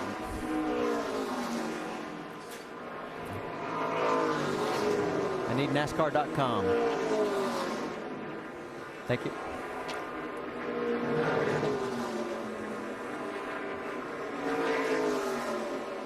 Welcome back to the Brickyard 400 under our 5th caution. Make sure to go to NASCAR.com for all your latest NASCAR information. We've got debris on the racetrack and a 3.7-second lead for Juan Pablo Montoya, who has now led 84 laps and secured the 5 bonus points for only the 3rd time in his career. The other 2 times he finished 3rd and 11th in those races. Right now he's up front ahead of teammate Jamie McMurray, Greg Biffle 3rd, Clint Boyer 4th, and Tony Stewart is 5th. As far as the lucky dog this time around, it'll go to David Reagan. We'll put 23 cars back on the lead lap, and so let's talk a little strategy now that we got all that sorted out. Same as last time, 4 tires and fuel. And you just can't afford to do anything else. Tires are worth too much here. You can't really afford to do any 2-tire strategy if you're going to win this thing. And these guys get paid a lot of money to make that call that quick. Yeah, it's pretty easy. But you may see some guys back that are outside the top 10 decide to try 2 tires. They don't have a lot of laps on the left side tires. We'll see how it works for them. Well, you know, it's just an opportunity. They're not going to win the race. They may not be able to drive their way into the top 10. They could try to steal a few positions here. Well, I would advise against it. I would too, yes. But we always see somebody willing to take a little bit of a chance. Well, remember, Jeff Gordon, he would be able to stay out and get the wave around, get back on the lead lap. He stopped with about 32 laps to go, so this may end up getting him back at least into a respectable finish. Yeah, I would say that they'll try to do that. Since he is probably in his fuel window to finish the race, especially with these cautions. So may not be the finish they were looking for, but it could salvage something. 4, planning on 4. Well, just made you look like a good guy there, planning on 4. Well, let's see how it works out. It's Greg Biffle's radio that we were listening on. Got to be 55 miles an hour coming down pit road. And Vince, we're going to let you take it away. Well, Tony Stewart's pit crew has done a great job all day long, gaining him positions in the pits, and they need a couple of spots here as he comes in 5th. Tony says the forward bite is the best it has been all day long. So they're going to make a slight track bar adjustment and 2 tires for Tony Stewart, Doc. Clint Boyer begging Shane Wilson, guys, we got to go back on the air pressure. We got to get it back. The first couple laps of the restart, I can't even get the car to turn in the corner at all. They have gone back. Dave. The 2 leading cars from Earnhardt Ganassi Racing with Felix Sabates will do different things. Jamie McMurray takes 2. Juan Pablo Montoya, he wanted to go for 4, and that's interesting because McMurray thought he might have a flat. I hope it wasn't on the left side. Wow. Montoya takes 4, Biffle takes 4, and look where they come out. 7th, 8th, Boyer, 9th, Busch, 10th. The two-tire strategy by the first 6 cars, and Kurt Busch picks up 8 spots. We'll see which strategy plays out. This is going to be good. 500 and won it on Memorial Day weekend. Now, Chip Ganassi trying to become the man who can win both the Daytona 500, the Indianapolis 500, and the Brickyard 400 in the same season. Jamie McMurray, the new leader of the event. Juan Pablo Montoya, the dominant driver on the day, finds himself back in 7th place for this late restart after a shuffle of strategy on the caution flag. Let's talk about it with all our ESPN NASCAR analysts. Saw 6 cars do right side tires, and now the guy who was leading chose to do 4. Rusty, you start. Oh, I would have been dead wrong, Alan. I thought those guys would have put 4 tires on, but they didn't. The top 6 cars, like you said, 2 tires. Montoya is just probably broken-hearted right now that this has happened to him. But the rest of these guys have to drive their brains out. It's probably going to get pretty physical. Remember, NASCAR said, hey, boys, have at it. So I think we're going to see a little bumper banging going on out there right now. But, Rusty, I agree with you. We would have maybe been wrong, but I don't think so. I think 4 tires still may be the right call here. If I'm sitting where Brian Patty's sitting, I've got the fastest car. I'm going to put 4 tires on it. 19 laps around here still, 18 laps is still a long way around. I think that what's going to happen is the left side tires are going to give up. The guys on 4 tires are still going to have the bottom and drive to the front. Good point. You might be right. That's for sure. Let's hear from the crew chief who made the call for right side tires only while running second, Dave. And that was Kevin Bodomanian. Okay, I understand the track position thing, but then your driver says I might have a flat, and then he kind of locks him up coming in. Are you okay? Yeah, the tires are fine. There's 2 runs in a row, I believe we had a flat, and I think the splitter's getting a little bit worn, and it's causing a small vibration, which he thinks he has a flat. So, Bass Pro Chevy's good to go to the end. I noticed Tony Stewart been coming earlier in the race. I noticed him last run, and now I noticed him second. So, you know, Indy and Tony Stewart go together, and we'll just have to wait and see. We've had a great race. Need to, you know, we still have one who's the king of Indy, and Biffle's been really fast, both on 4 tires. So it's going to be an exciting race. I hope everyone on the couch holds on. You got to beat the best when they're at their best, and the one team, they're trying. All right, thanks, Dave. Let's listen in on the 42 radio. Well, we'll see in about 15-20 minutes. We'll know we made the right call. He's 7th to the inside. Just do the best you can. You got to get pretty aggressive here. All right, green flag's coming. The 7 waiver rounds. Hamlin, Allmendinger, Smith, Newman, Johnson, Hornish, and Jeff Gordon. Up front, it's McMurray and Stewart in the front row. Then Harvick and Martin. Then Kurt Busch and Jeff Burton. And then Montoya and Biffle rounding out your top 8. And we're back to green flag racing. And boy, McMurray jumps and takes a big lead into one. Yeah, it's like almost like Tony Stewart was asleep at the wheel there on that restart. Great start for McMurray. Kevin Harvick into second. Look at all the action in behind them coming through too. That's Biffle and Montoya side by side. Remember, he's got him right there. And you heard Montoya's crew chief tell him you might have to get a little bit aggressive. I think he's got the right man to do the job. Although right now he's about to get passed by 2 other cars, including Kyle Busch. There goes the 33 of Boyer, and here comes Busch. So Montoya, who has dominated all day, all of a sudden finds himself deep trouble with the laps running down. 17 next time by. Yeah, and here comes Kevin Harvick up for the lead too. Down the front straightaway, there's Harvick as he is closing on the number 1 of Jamie McMurray. Well, the best thing that happened to these guys that took 2 tires were that 6 of them decided to do that, and that separated them, let them get out here in this clean air, maybe be able to decide this among themselves if we don't have another caution. Yeah, they almost buried those guys that took 4 tires in this dirty air, and you can see how much it's worth. Back in 3rd, that was Tony Stewart. Remember, at halfway, he was 13th. Look at further back. Montoya is still trying to get around. Here comes Carl Edwards taking a peek underneath. Kyle Busch has taken a spot away from him. Well, we saw this very thing when Montoya got back in traffic last year at the end of the race after being dominant. He just couldn't make up any ground then. He is 9th right now on the racetrack, and he is losing ground to his teammate. He's 2.5 seconds behind the race lead. The front 2 are trying to check out from Tony Stewart and Mark Martin and company.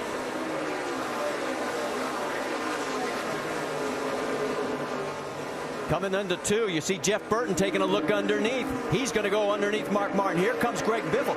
Biffle, the 4 tires seem to be working better for him, definitely, than Montoya. Well, he's definitely the fastest car on 4 tires right now. As we watch both ends of the track right here, Harvick taking a peek, but will not try and make the move going into 3. Oh, what a great call this has been for Kevin Harvick. He's been solid all day, but nothing up at the front. Now, this is the closest sniff he has had to the race lead all day long. Man, he is working McMurray over right here. You might have him. Coming down the stretch. Boy, look at this. Kevin Harvick makes it look easy this time as he becomes our 10th. Oh, no, trouble right at the pit end. Montoya. Yeah, we're leaders. It's like Montoya and Junior. Now, we'll have to wait to see when the yellow came out. I do believe Kevin Harvick will stick as the race leader. It is Montoya. Juan Pablo has damage to the right side. You're right, Andy. Look at this. Oh, man, what disappointment for the 42. Well, so much for my call for 4 tires. I was agreeing with that, but it looks like it cost Montoya. Huge. He led 86 laps today and now finds himself heading for the garage. Well, this caution could be Greg Biffle's best friend. It might be his opportunity to utilize those 4 tires when we go back to green. There's the damage to Dale Earnhardt Jr.'s car. Need some tape for that fender band.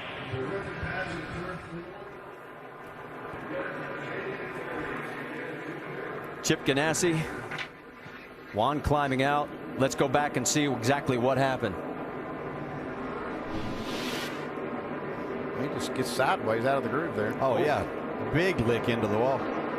And then Junior has nowhere to go. So a tough break for Junior as he gets swept up in another view. Yeah, this is just Montoya trying to make something happen there. Probably pretty frustrated that they got themselves in that position. And I'm looking to see when the yellow comes out. Yellow's out right there, so it does look like Harvick, from that angle at least. Yeah, I think Harvick definitely has the lead there. Junior was 15th, Juan was 10th. Let's go on board. Let's see, drove in on the outside, I believe, of Carl Edwards there. And then Junior was just innocent victim of that. You can see here.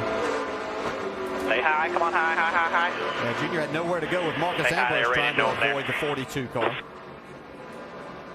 Coming at you. How fast things can change, and a very, very disappointed Juan Pablo Montoya. He has got to be wondering, what does he have to do to win this race? 2 years in a row he has led the most laps, and both times come away without the trophy. Well, that's what just makes this place so special, is when you do get that opportunity and are able to take advantage of it, and then know that you have to wait a whole nother year to have another chance at it. But it's been very cruel to him the last 2 years.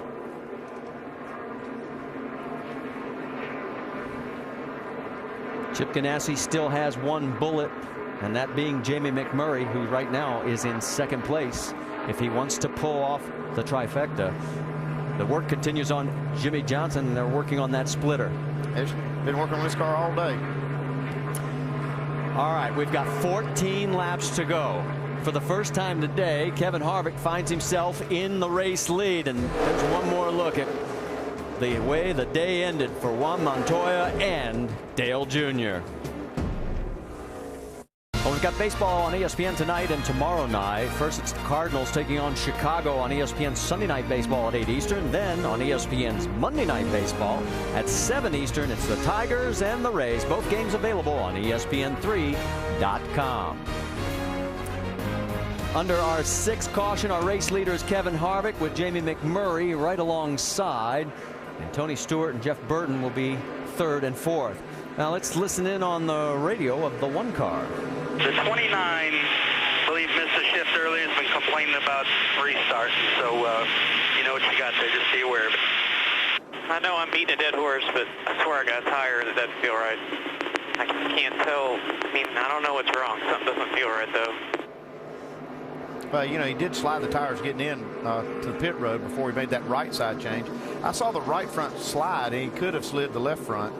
could be causing him some problems now, because he's been better than Harvick all day, and Harvick passed him for the lead. Well, the big guy that's got to worry about all this is Tony Stewart. He's behind both of them, especially if they are having a shift problem on the 29. He's directly behind him on this restart. Yeah, that's when I thought Harvick spun the tires, but he actually missed a shift. All right, let's also let you know that wave around before the last caution, it did help Denny Hamlin. He's now 19th on the lead lap. So is Allmendinger in 20th, and also Ryan Newman, who got the lucky dog, in 23rd. Jeff Gordon is 24th. Jimmy Johnson is 25th. All on the lead lap, as well as Scott Speed, who is the last car of the 26. So let's get an update on Kevin Harvick, Doc. Kevin Harvick told me yesterday that he grew up in Bakersfield, California, and he was a huge Rick Mears fan. He said, growing up, I used to sit home every May and watch Rick Mears win Indy after Indy after Indy, and I hoped and prayed that someday I could follow in his footsteps and maybe win more than one. Maybe today is the day. Kevin Harvick's already won this race once in his career. Can he make it a second?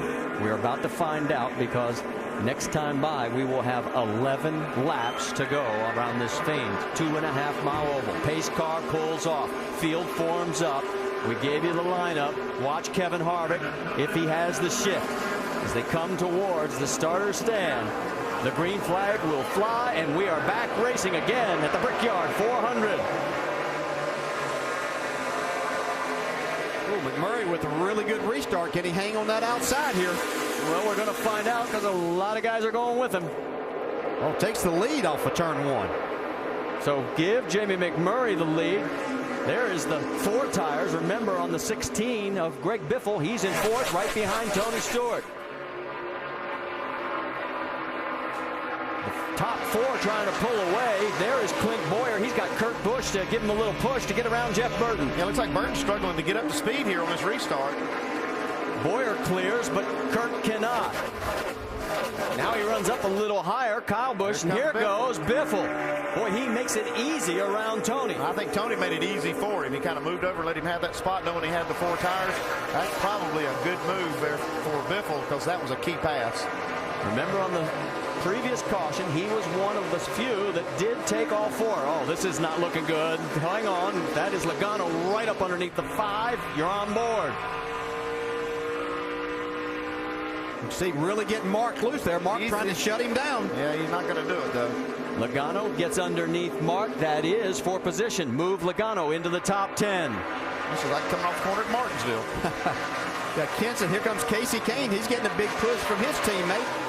Right behind him is Bill Elton. Whoa, and coming across the bow, that is Matt Kenseth slamming over the door. And boy, Kane had to check up. Meanwhile, there comes Biffle in 3rd. Here is Tony trying to hang on to 4th with Boyer right behind him. Yeah, Boyer has 4 tires also. This time by, 9 laps remaining. It is still McMurray trying to do the double this year.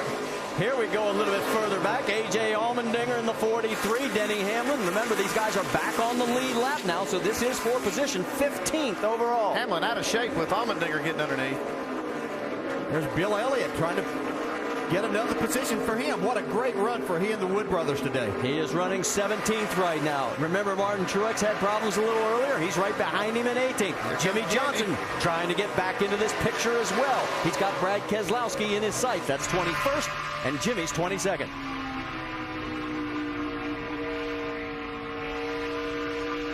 These guys can make 9 more laps without something big happening. I'll be surprised, but you see Jamie McMurray trying to break the draft a little bit. This time by, 8 laps remaining here at the Brickyard. He's opened up a bit of a gap, about 0.4 of a second over Kevin Harvick. And Biffle hasn't been able to close as rapidly as he had been. Well, he did close on him pretty quickly, like you said, Marty, but he can't seem to make any ground to pass him. It's so hard to make these passes on this track. He's got to set him up first. Oh, and he got so close to the wall coming out of 2. Man, how about McMurray? We talked about this guy showing up at the big races, but he just gets the job done. Yeah, don't forget he got passed for the lead by Harvick right before the caution came out, and he took it right back. Only 2 drivers have won the Daytona 500 and the Brickyard 400 in the same year. One of them was Jimmy Johnson in 06, and I'm standing next to the other guy, Dale Jarrett. Yeah, that's a pretty big accomplishment to be able to do that. We did it in 1996, and I know Jamie's the furthest thought from his mind right now is the Daytona 500 back in February. He just got this in his sights right now, and he knows if he does his job, and we don't have any cautions, he's going to do his job and bring it to Chip Ganassi. Andy, you and I were talking with him on Friday back in the garage area, and he was relaxed, he was focused, and he was very confident about his race car. Yeah, he was, and you can see why. He's just got great race cars under him. Everything seems to be really clicking for him this year. All right, let's get an update on Juan Pablo Montoya as he's out of the race, Jamie. Well, Marty, we followed him back to the motor coach lot, and he told us, I have no comment. I went up into the 42 hauler to get an interview with his crew chief, Brian Patty. He's sitting up there with his head in his hands, and he said, I really don't want to talk. Last year happened. This year, it's my fault. I take total blame for what happened. 2 tires was the call. Did you ever beat yourself up like that? Oh, yeah, I would too. That same call I would have made. I would have called for 4 tires, leading the race right there. And, you just don't know how it's going to work out. That's why it's so hard to sit on these boxes and make these calls. I still feel like, Greg Biffle's got the 4 tires. He should have the advantage, but he's still not able to pass. Did you see Tony Stewart, as you were finishing up, got sideways through the corner, and Boyer luckily did not make contact. I don't know how, but he didn't. Yeah, this is a great job by Tony Stewart today. He doesn't have the car to be running fourth, but he's got it there, and he's wanting to keep it there. Let's go back, take another look, and hold your breath this time. See Boyer, man, he's really right on the bottom, making his car stick. Yeah, it's that position right there that you lose that air on the spoiler. You're trying to power up and keep the guy behind you. What a great job by Tony Stewart. Let's listen in on Clint.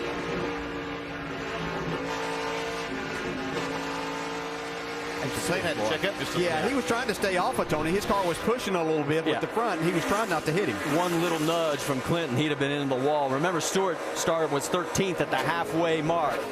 All right, let's get an update on our race leader, Dave Burns. I spoke with him about 9:30 this morning when he was in the hauler in the garage area, that being Jamie McMurray. McMurray told me that, at Chicago, where we sat on the pole and led 72 laps but finished 5th, it turned well, and I knew it was going to. It was really predictable, but he said, I'm a little bit worried about my car this weekend. The laps look good, the lap times look good, but it's not turning well. Overnight, Kevin Mannion made changes to it, but Jamie went into the race a bit worried. And as he tries to win the Brickyard 400 for Chip Ganassi, he may still be a bit worried because he's got Biffle and Harvick behind him. Right now, as you saw, he's got that almost 9/10 of a second lead over second place. And Kevin Harvick's got a mirror full of Greg Biffle still. You can see Harvick had the back end of his car hung out, trying to keep Biffle back there as he came off of turn 4. Meanwhile, McMurray is just, maintaining that advantage, and it's so, his car looks so good right here. I'm really surprised that it's able to be that good on 2 tires. Lap times are really fast at this point. Biffle has brushed the wall at least once that we have seen. He's come oh so close through the corners. He is literally hanging this car out, trying to do everything he can to get up to that 29. Coming through 4. Next time by, 3 laps remaining, and these 3 have checked out on everybody else. Yeah, and it's racing's kind of calmed down back here too. These guys got a little more single file and got their racing finished. 3 laps remaining in the 17th running of the Brickyard 400, and right now it looks like Jamie McMurray is in control. Kevin Harvick still holding on to second place. He's not given an inch of an opening to that 16 of Greg Biffle. This is a great battle. I mean, it's just, you can't make one little mistake. Make no mistake about this. If Chip Ganassi pulls off this trifecta, that is such a feather. We may never see that again in our lifetime, where you win Daytona, the 500, and the Brickyard 400 in the same year. This time by, now 2 laps remaining as they come down the front straightaway, and Biffle got close to the wall again. Well, he's got it completely hung out. I know the front end's not turning like he wants. He's standing the throttle, just hoping that he can keep it out of the wall or just get a little bit of a run on Harvick. We mentioned the fact that Chevrolet has won the last 7 races here. 11 total coming into this race. They've got first and second place. Ford is in third. The best Toyota is Kyle Busch right now running in 8th. The best Dodge is Kurt Busch running in 10th. But right now, it's coming down to those 3 guys up front. Yeah, and Jamie McMurray can't wait to see this white flag fly. That'll kind of ensure that we don't have a green-white checkers. He's just holding his breath till he gets to the line. Coming through turn number 4. It's a long way down this front straightaway to the white flag. But Jamie McMurray, as he makes his way, white flag is out. And this race is going to be official. The final lap, 2.5 miles to go. Boy, what a great feeling. What a great job Jamie McMurray's done. Ray Evernham sat down there. Ray, I know you're sitting there saying you're the one that picked this guy, and you have all week stuck with him. And Jamie McMurray looks like he's going to make it come true for Chip Ganassi and make you look like a genius, too, down there, buddy. Down the backstretch for the last time. McMurray looking for his 5th Sprint Cup win in his 278th start. In the North Chute, Chip Ganassi. He knows he's this close to making history. Yeah, he can start smiling now. You see it right there. You can see him come off the corner. Jamie McMurray is going to win Daytona and the Brickyard 400 in the same year. Be a part of it, guys. That is outstanding what you've done for Chip Ganassi Racing, fellas. Steve-O, good job, man.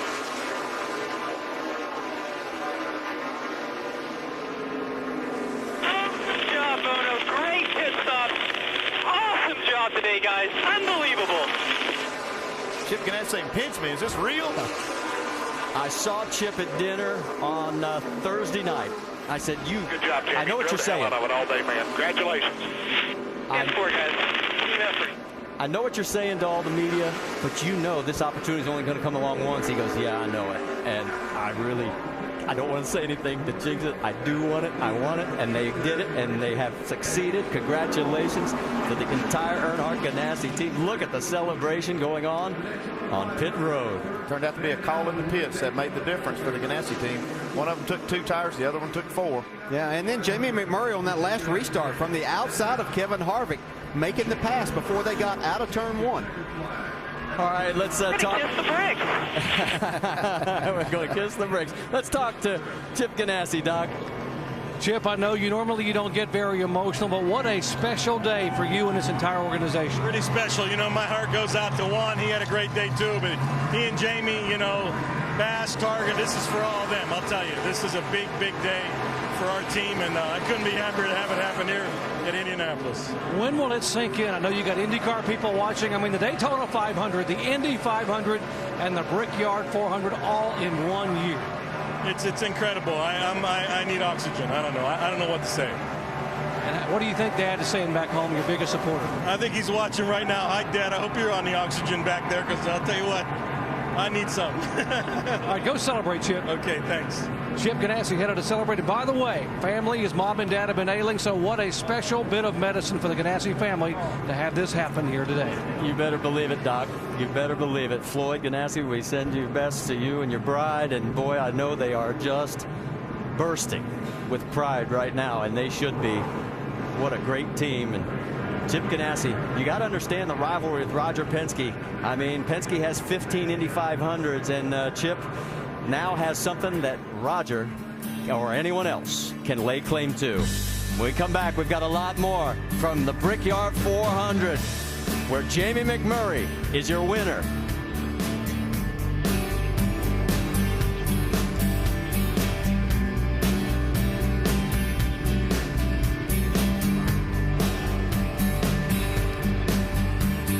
In the NASCAR season back in February, the biggest event in the NASCAR schedule, arguably one of the second biggest races would be the Brickyard 400. Well, team owner Chip Ganassi, he won the Indy 500 with Dario Franchitti, and he got the Indy sweep today as McMurray scored the win. No question, a trifecta for team owner Chip Ganassi.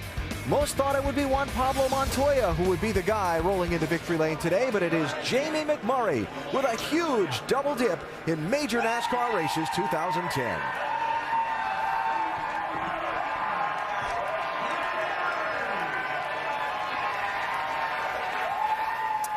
To a very happy victory lane in Dave Burns.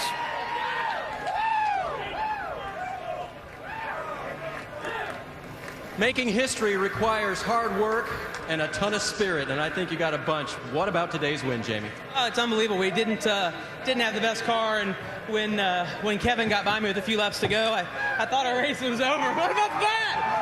Yes! Yes! I can't believe it. Oh, I don't believe it, Chip. Unbelievable. Johnny Moore. That's another happy day. Unbelievable. It's unbelievable. Can you believe it?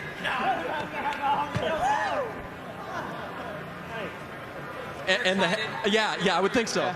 But so when Kevin got by me, I thought our race was over. My car was real tight, and when he gave me the outside, it just gave me what I needed, and then my car was better at the end. And I just, I'm 10 laps to go. I'm like, just do what you got to do, and don't worry about those guys. So it was a really good day. I need to thank Sprint and all the fans for standing here. It was really hot today, and hot in the car, and these guys stuck with us all day, and it was just an awesome day. Bass Pro Shops, McDonald's, Coca-Cola, Oakley Sunglasses, everybody that has stuck behind me when things weren't as great as they could have been. But it's unreal right now. And how about Chip winning the 500, both of them? And it's just awesome. I don't know what happened to Juan. I mean, he obviously had the dominant car again, and it's horrible the luck that team's having. But great race cars. Guys at our shop are doing an awesome job, and we're just a great team right now. I'm happy about it. Bono made a good call with the 2 tires. What about giving Chip the trifecta now? I mean, I know you probably tried to not think about it during this week, but that's a big deal. Yeah, I mean, I honestly, when Juan was leading and I was in second, I am a big believer in fate, and I thought this is just the way it's meant to be. I thought I won the 500, Dario, the Indy 500, and then Juan's going to win this race. I really thought it was his day, but just shows you never give up, and just drive your heart out every lap. I know all the races pay the same in points, but what is it about you and the big events, my friend? Well, we've been really good at these races, what they call the big events, and this car has set on the pole twice, and all 3 races in the top 5. I think it's got a first, a second, and a fifth. So it's a really good car, and I didn't want to tear it up on the front stretch doing the burnout.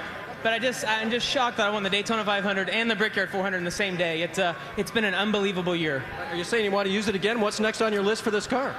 I don't know. I don't make the decisions on that, but I assume it's going to come pretty quick. All right, Jamie McMurray in victory lane at the Brickyard, and guys, he's made history giving Chip Ganassi the 3 big wins this year, 2 500s and a 400. Alan. What a great feeling. Winning at Indianapolis. Want to know what it feels like? Just watch the expressions, watch the reactions of the men who've just been involved in that victory. Jamie's wife expecting, obviously. And what a great year. He's going to remember 2010 being McMurray in victory lane, celebrating a win in the 17th Brickyard 400. Lots more still to come. Think about a golfer winning at Augusta and then St. Andrews in the same year. You'd think he'd had a pretty good year, right? Well, Jamie McMurray has won the 2 biggest NASCAR races of the season in the same year, as he took the Daytona 500 back in February and now has taken the Brickyard 400 at Indianapolis. Really, 2010 has been a fine year compared to 2009 for Just McMurray. Absolutely remarkable recovery by Jamie McMurray. He's put himself back in the spotlight and has done an outstanding job this year. Went from being on the verge of wondering where his career was going to being the guy known for winning the majors. Let's head back upstairs for some more thoughts on today's race. Marty Reed, Dale Jarrett, and Andy Petrie. Easy for me to say. It's all right. It's been a long day, Alan. I want to bring in Dale because you have a new member of your exclusive club now. 3 guys have won Daytona and the Brickyard in the same year. And you've also felt the other side of that equation with Juan Pablo Montoya. Yeah, and let's speak about Montoya first. We had a race here in '98 where I had the fastest car, and unfortunately we didn't win. We ran it out of gas, but this is 2 years in a row for Montoya to just be dominant here. So really feel for the guy. I'm sure that he'll be back, ready to go next week and back here again next year trying to do it. But Jamie McMurray, it's a great feeling whenever you win the 2 biggest races in the same season. Just fantastic, and my hat's off to Jamie for joining that club. And one of the things that makes this racing so special is that strategy call right at the end, and 4 tires wasn't it? Yeah, I would have called for 4 tires, and for sure that would have been a conservative call. But McMurray's team, they decided to go with 2, and quite a few other teams. And I kind of feel for Brian Patty. He's the one that's probably feeling responsible for the way this thing kind of turned out, because it put him back in traffic and got him in trouble. But that's just what makes him so unpredictable. That's why you got to watch him every week. You never know. All right, let's talk to second place, Kevin Harvick. Kevin Harvick has won this race before and came close to doing it again today. Second place. I know it's not the same as winning, but you were in position. What was the key on that last restart when Biffle got around you?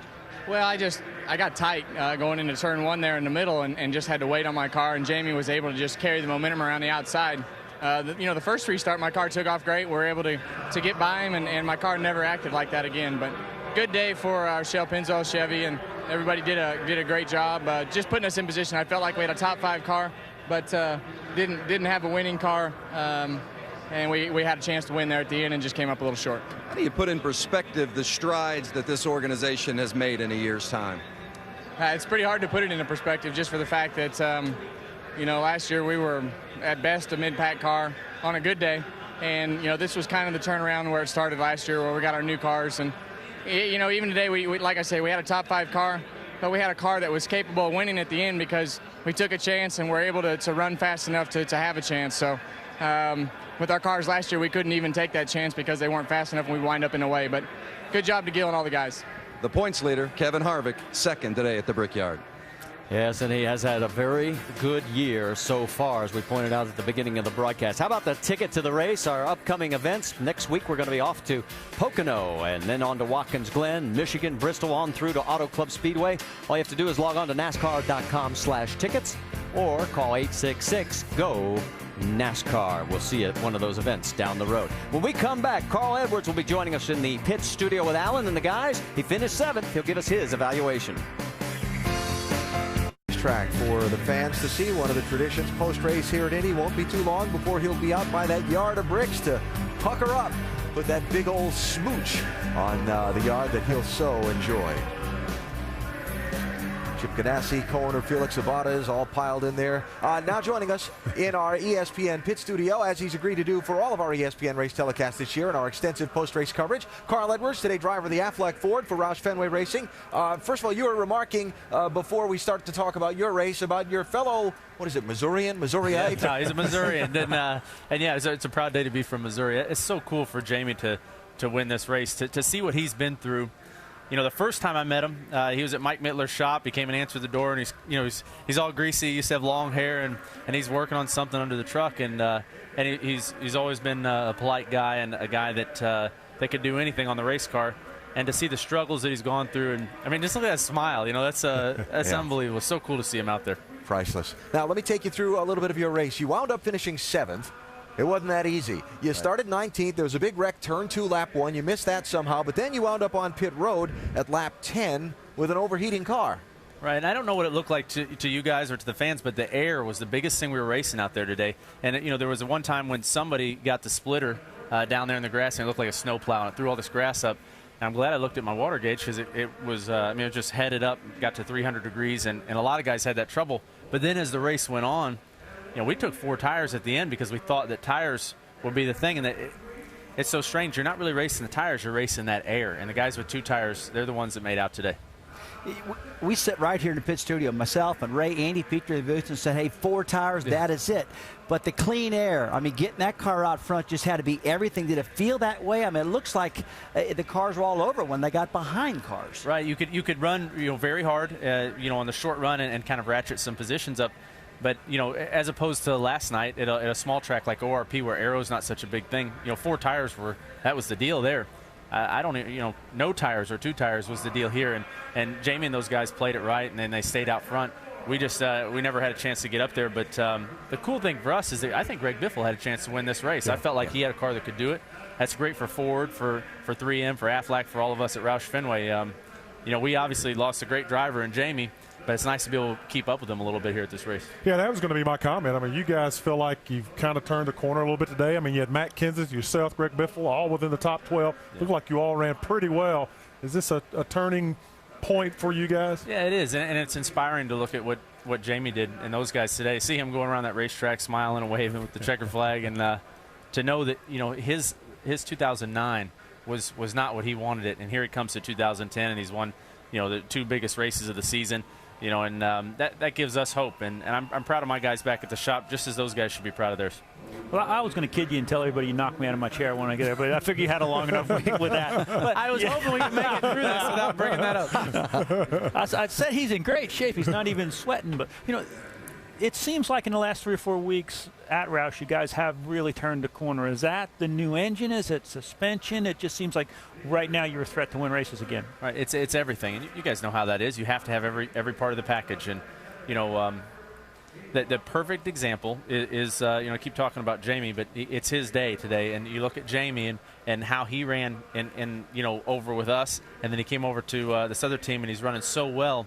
And it's really inspiring to all of us. We sit there in those meetings and we go, look, you know, we can do this too. We can go out here and perform well. In the last few weeks, it's been that FR9. It's been the guys in the shop paying attention to the details. This new car I drove today is the nicest car we've had come out of the shop. And it's everybody sticking together as a team. That's what makes things work. So to put a button on your day, you wound up 7th after being 33rd 10 laps into the race. You were there by Montoya when he had his troubles late in the day. Just kind of put a button on your whole day for us. Our day was great. We had one of our Aflac Crew of Courage members, a man, Jerry, that had beaten cancer 3 times. Wow. And it kind of put things into perspective for me starting the day. And we never got down. We kept digging, and we needed it to be the Brickyard 600 or 700 to make a couple more positions. But a great day for us and for Ford. Carl, thanks for your analysis on the race and some of the things you saw. We look forward to talking to you after next Sunday's race in Pocono. All right, thanks a lot, guys. Carl Edwards joining us on our ESPN post-race coverage after finishing in the top 10 in the Brickyard 400. And as you look down on this beautiful 2.5-mile layout, another race in the record books. And let's check in with a guy who had a long day. A 4-time champion, Jimmy Johnson. Jamie Little's with him. Well, for Jimmy Johnson, an eventful day today, Jimmy, from start to finish. The pit road issues. What happened earlier? Well, you know, we were just trying to make the car better on the pit stops, and took some time early in the race to adjust the car to correct the tight end. My car was just so tight in. I had guys out braking me at a track where, you know, you really don't charge the corner. So we're really confused as to why. Maybe something went on with the shock or something in the front, although we changed both front shocks thinking that might be it, and it didn't really correct the problem. So we, you know, from Chicago, we had this as well, where at a certain point in the race we just got real tight, and then today it happened probably about, you know, after that first caution that we had at 15 laps or something. After that, it just got real tight in, and I couldn't go anywhere. 3 finishes in a row now, 22nd or worse. That's not like Jimmy Johnson, the 48 team. How are you guys looking ahead now to Pocono? And you just never know each week. It doesn't matter if, you know, the 11 car's been on a roll at times. We've been on a roll at times, 29. Whoever it is, no one seems to be able to sustain for a long period of time. So the only saving grace I see right now is that no one has been able to link together a long stretch. Outside of the 29, I mean, he's been awfully tough. But a good thing this race isn't in the chase. That's another good thing I can look at. I'm trying to find some positives here. But we'll move on and we'll be stronger. There's no doubt about it. Jimmy Johnson staying optimistic.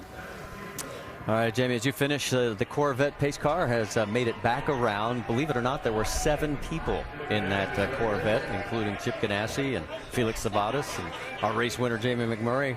Chevrolet didn't know they made a... I've been 7.5. They didn't know they made an SUV that size or that powerful, did they? They got a lot of people in there, but here it is, the moment that was begun by our colleague right up here in the booth, along with your crew chief, Todd Parrott, came up with the idea of kissing the bricks. And the traditions here at Indianapolis, of course, the milk back in 1936 with Louis Meyer. He actually drank buttermilk that day, believe it or not. I think Jamie's going to pour some Coca-Cola on the bricks before he gets down. Well, that would make it taste a little better, wouldn't it? What is it? Oh, really? Absolutely, yeah. There's no doubt. A good Coca-Cola. I'm sure he's ready for a good cold Coke right now. Can you imagine Chip Ganassi's feeling right now as well? Thinking about this moment along with the rest of those crew members, and here they are after winning the 17th running of the Brickyard 400.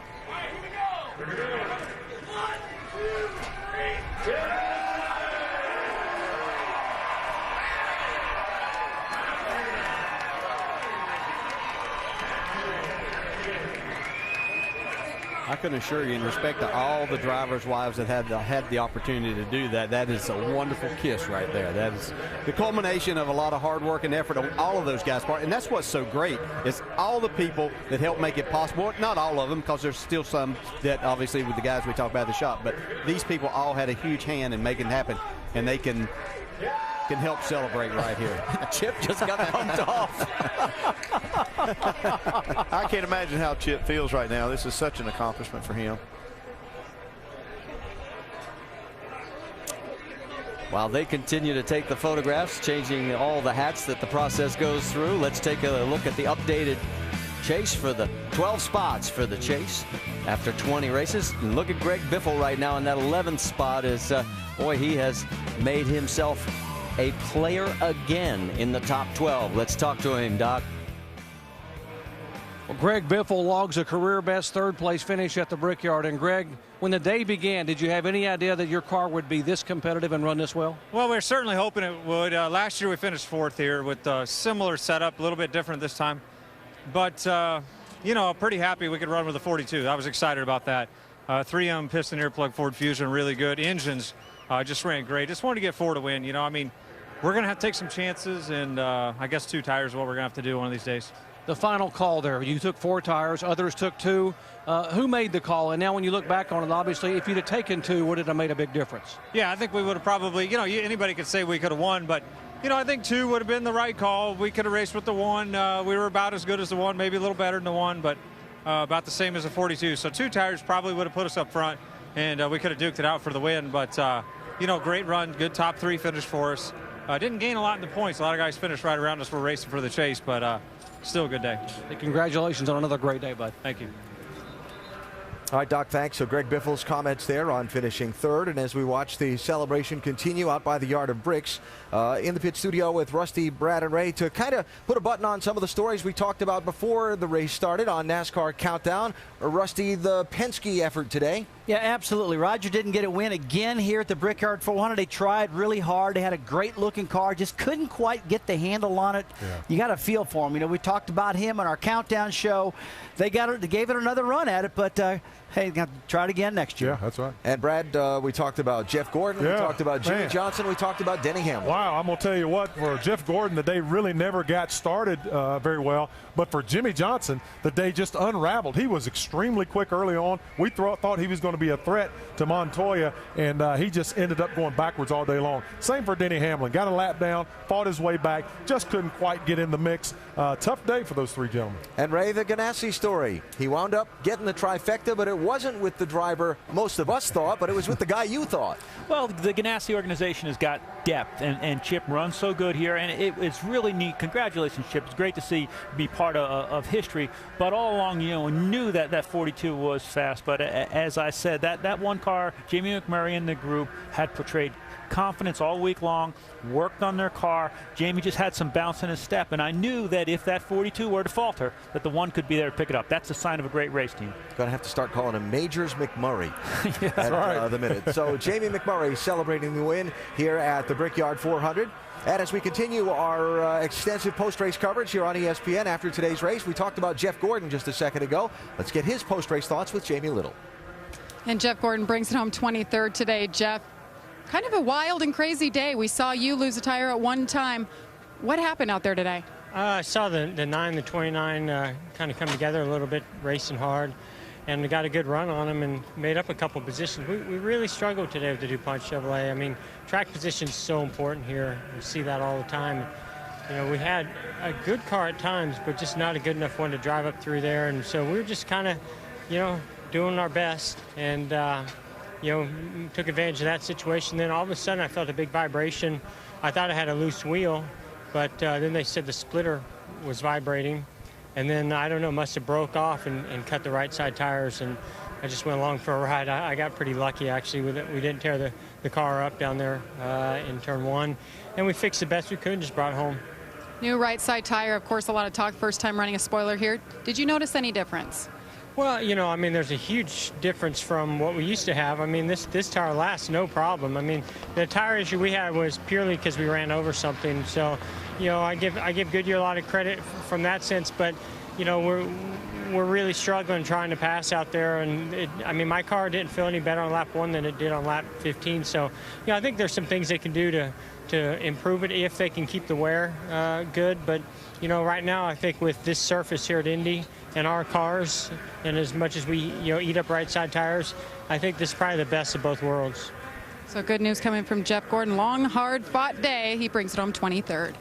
Well, and I guess it depends on what kind of car you have, because remember Joey Logano, he could pass. He started dead last in this field, picked up 33 total spots, ended up finishing in 9th. So there was some passing going on out there, quite a bit of passing, in fact, today. But if your car didn't handle, you weren't going anywhere. Let's check in now with a guy who really surprised everybody coming home in 5th, Tony Stewart. He's with Vince.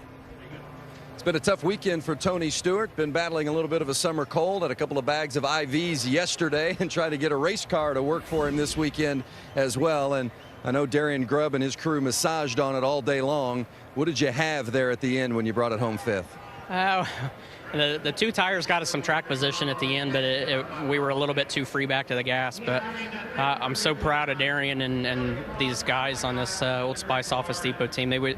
We were probably, honestly, about a 20th place race car last night after happy hour. So a top 5 today feels like a win, but just an awesome job. Darian stayed up late last night and was working through different simulations and trying to figure out what combination we could change to and just make this thing better. But just a long weekend. Glad we had a great weekend for Old Spice. This is a home race for them, being Procter & Gamble being in Cincinnati, and we're going to lose them at the end of the year, but just I've had a great run with them for 11 years now, and just really appreciative of everything Old Spice has done, and appreciative of everything that Office Depot does for us too. So an awesome weekend for us. I was talking to Darian before the race, and he said we need to get some wins. We feel like you're going to be a chase team, but you need those bonus points. You haven't gotten a win yet this year. Do you feel like you're getting close, or how close do you feel like you are? I mean, we're still lacking. I'll be honest. I mean, I wish I could say that we were where we needed to be, but you know, I'm proud of our organization. I mean, all the guys that are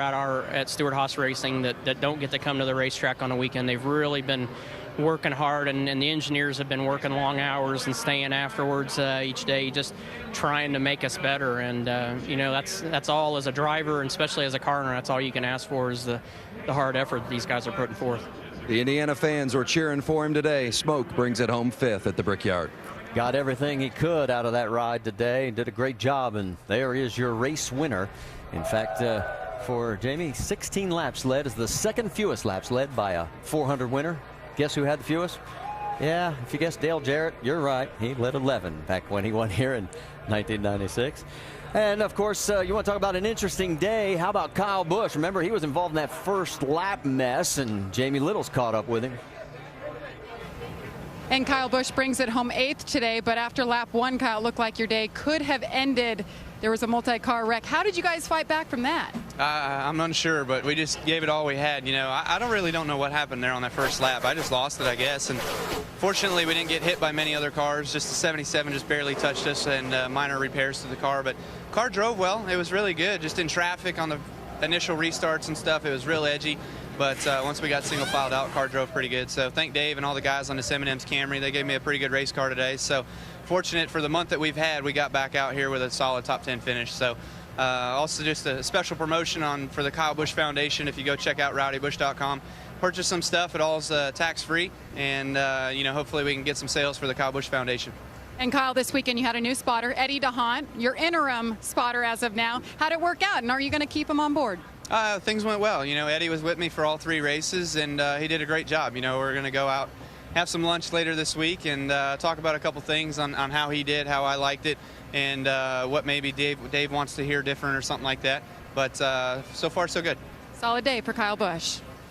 Thanks, Kyle. Yeah, and he needed one, because if you look back over the last few races, and last 6, in fact, there are the numbers, guys. Yeah, and just as Jamie pointed out, it could have been devastating, that first lap spin that he had there in turn 2.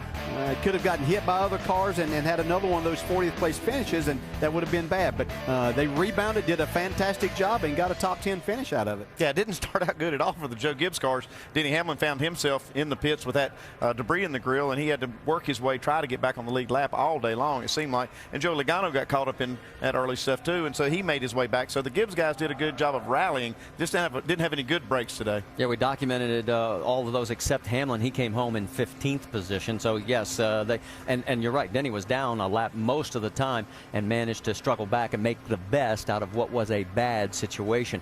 But what a drive. I mean, when we talked about it right at the beginning, we said a lot of those cars that were involved in that first lap melee, their day was basically done, and Kyle was the only one really who came back and got back into the top 10. He got lucky. I mean, let's just face it. He did. He spun in front of a lot of cars, and he was lucky enough not to hit anybody, or anybody hit him. And some of those other cars, I mean, Elliott Sadler, you saw Reed Sorensen get actually destroyed. His day's done right off the bat. So, you know, Kyle got lucky. He had some skill involved, too, and he did drive his way back up there, but he did have some luck on his side. Well, the only Dodge to finish in the top 10 was Kurt Busch, as he came home in 10th position. So it wasn't a very good day for Team Penske. Let's talk to him. Jamie?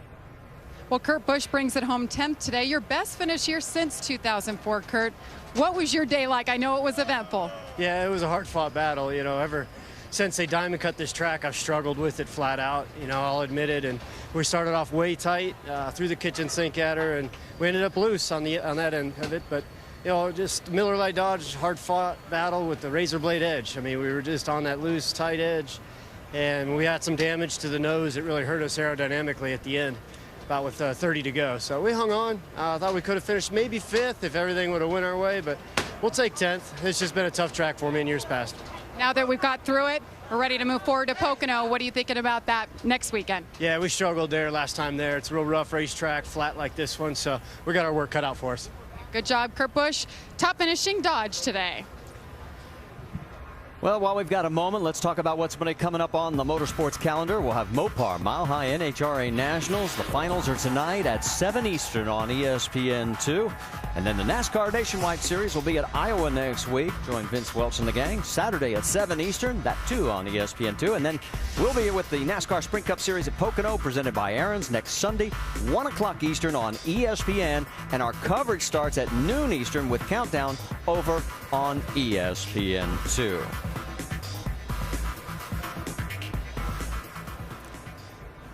All right, let's talk a little bit more about Jamie McMurray. Again, he took the lead for the first time at lap 140. That's the latest a winner has ever done that. Well, what gets me about Jamie is how well he's done since he's come back to Chip Ganassi Racing. It's been a great homecoming. It seems like, you know, he just never really got his mojo over at Roush and didn't have the kind of finishes that we can see that he can get. But, man, he came back to Ganassi, and they've welcomed him with open arms, and what a great success it's been. Yeah, and I think Jamie will tell you that he feels like he's at a place now that he was wanted. You know, before he was just kind of making moves, trying to find his spot. But he's wanted back here. They sought him out, trying to get him back here to be a part of this race team. And everything happened for them right today. And, you know, you talked about how late he took the lead. Well, it was a great pit call that got him in that position, and then he made a terrific pass. Let's take a look at what we always call the money stop. Yeah, I was calling for 4 tires for my guy, which was Montoya, and here they are taking 2. They get in here and make a really good stop, get out of the pits. Jamie's ready to go as soon as that jack dropped, and then he really had to race Harvick for this. Yeah, I can't tell you how difficult this is right here to really drive it off in that outside lane right there. There's not a lot of grip up there to make that pass and get yourself in the clean air that you had to have to win this race. What a terrific job by Jamie McMurray. And there was the celebration by Chip Ganassi and his team, and the burnout, which literally tore up the whole right rear quarter panel. And the celebration as they kiss the bricks here at the Indianapolis Motor Speedway.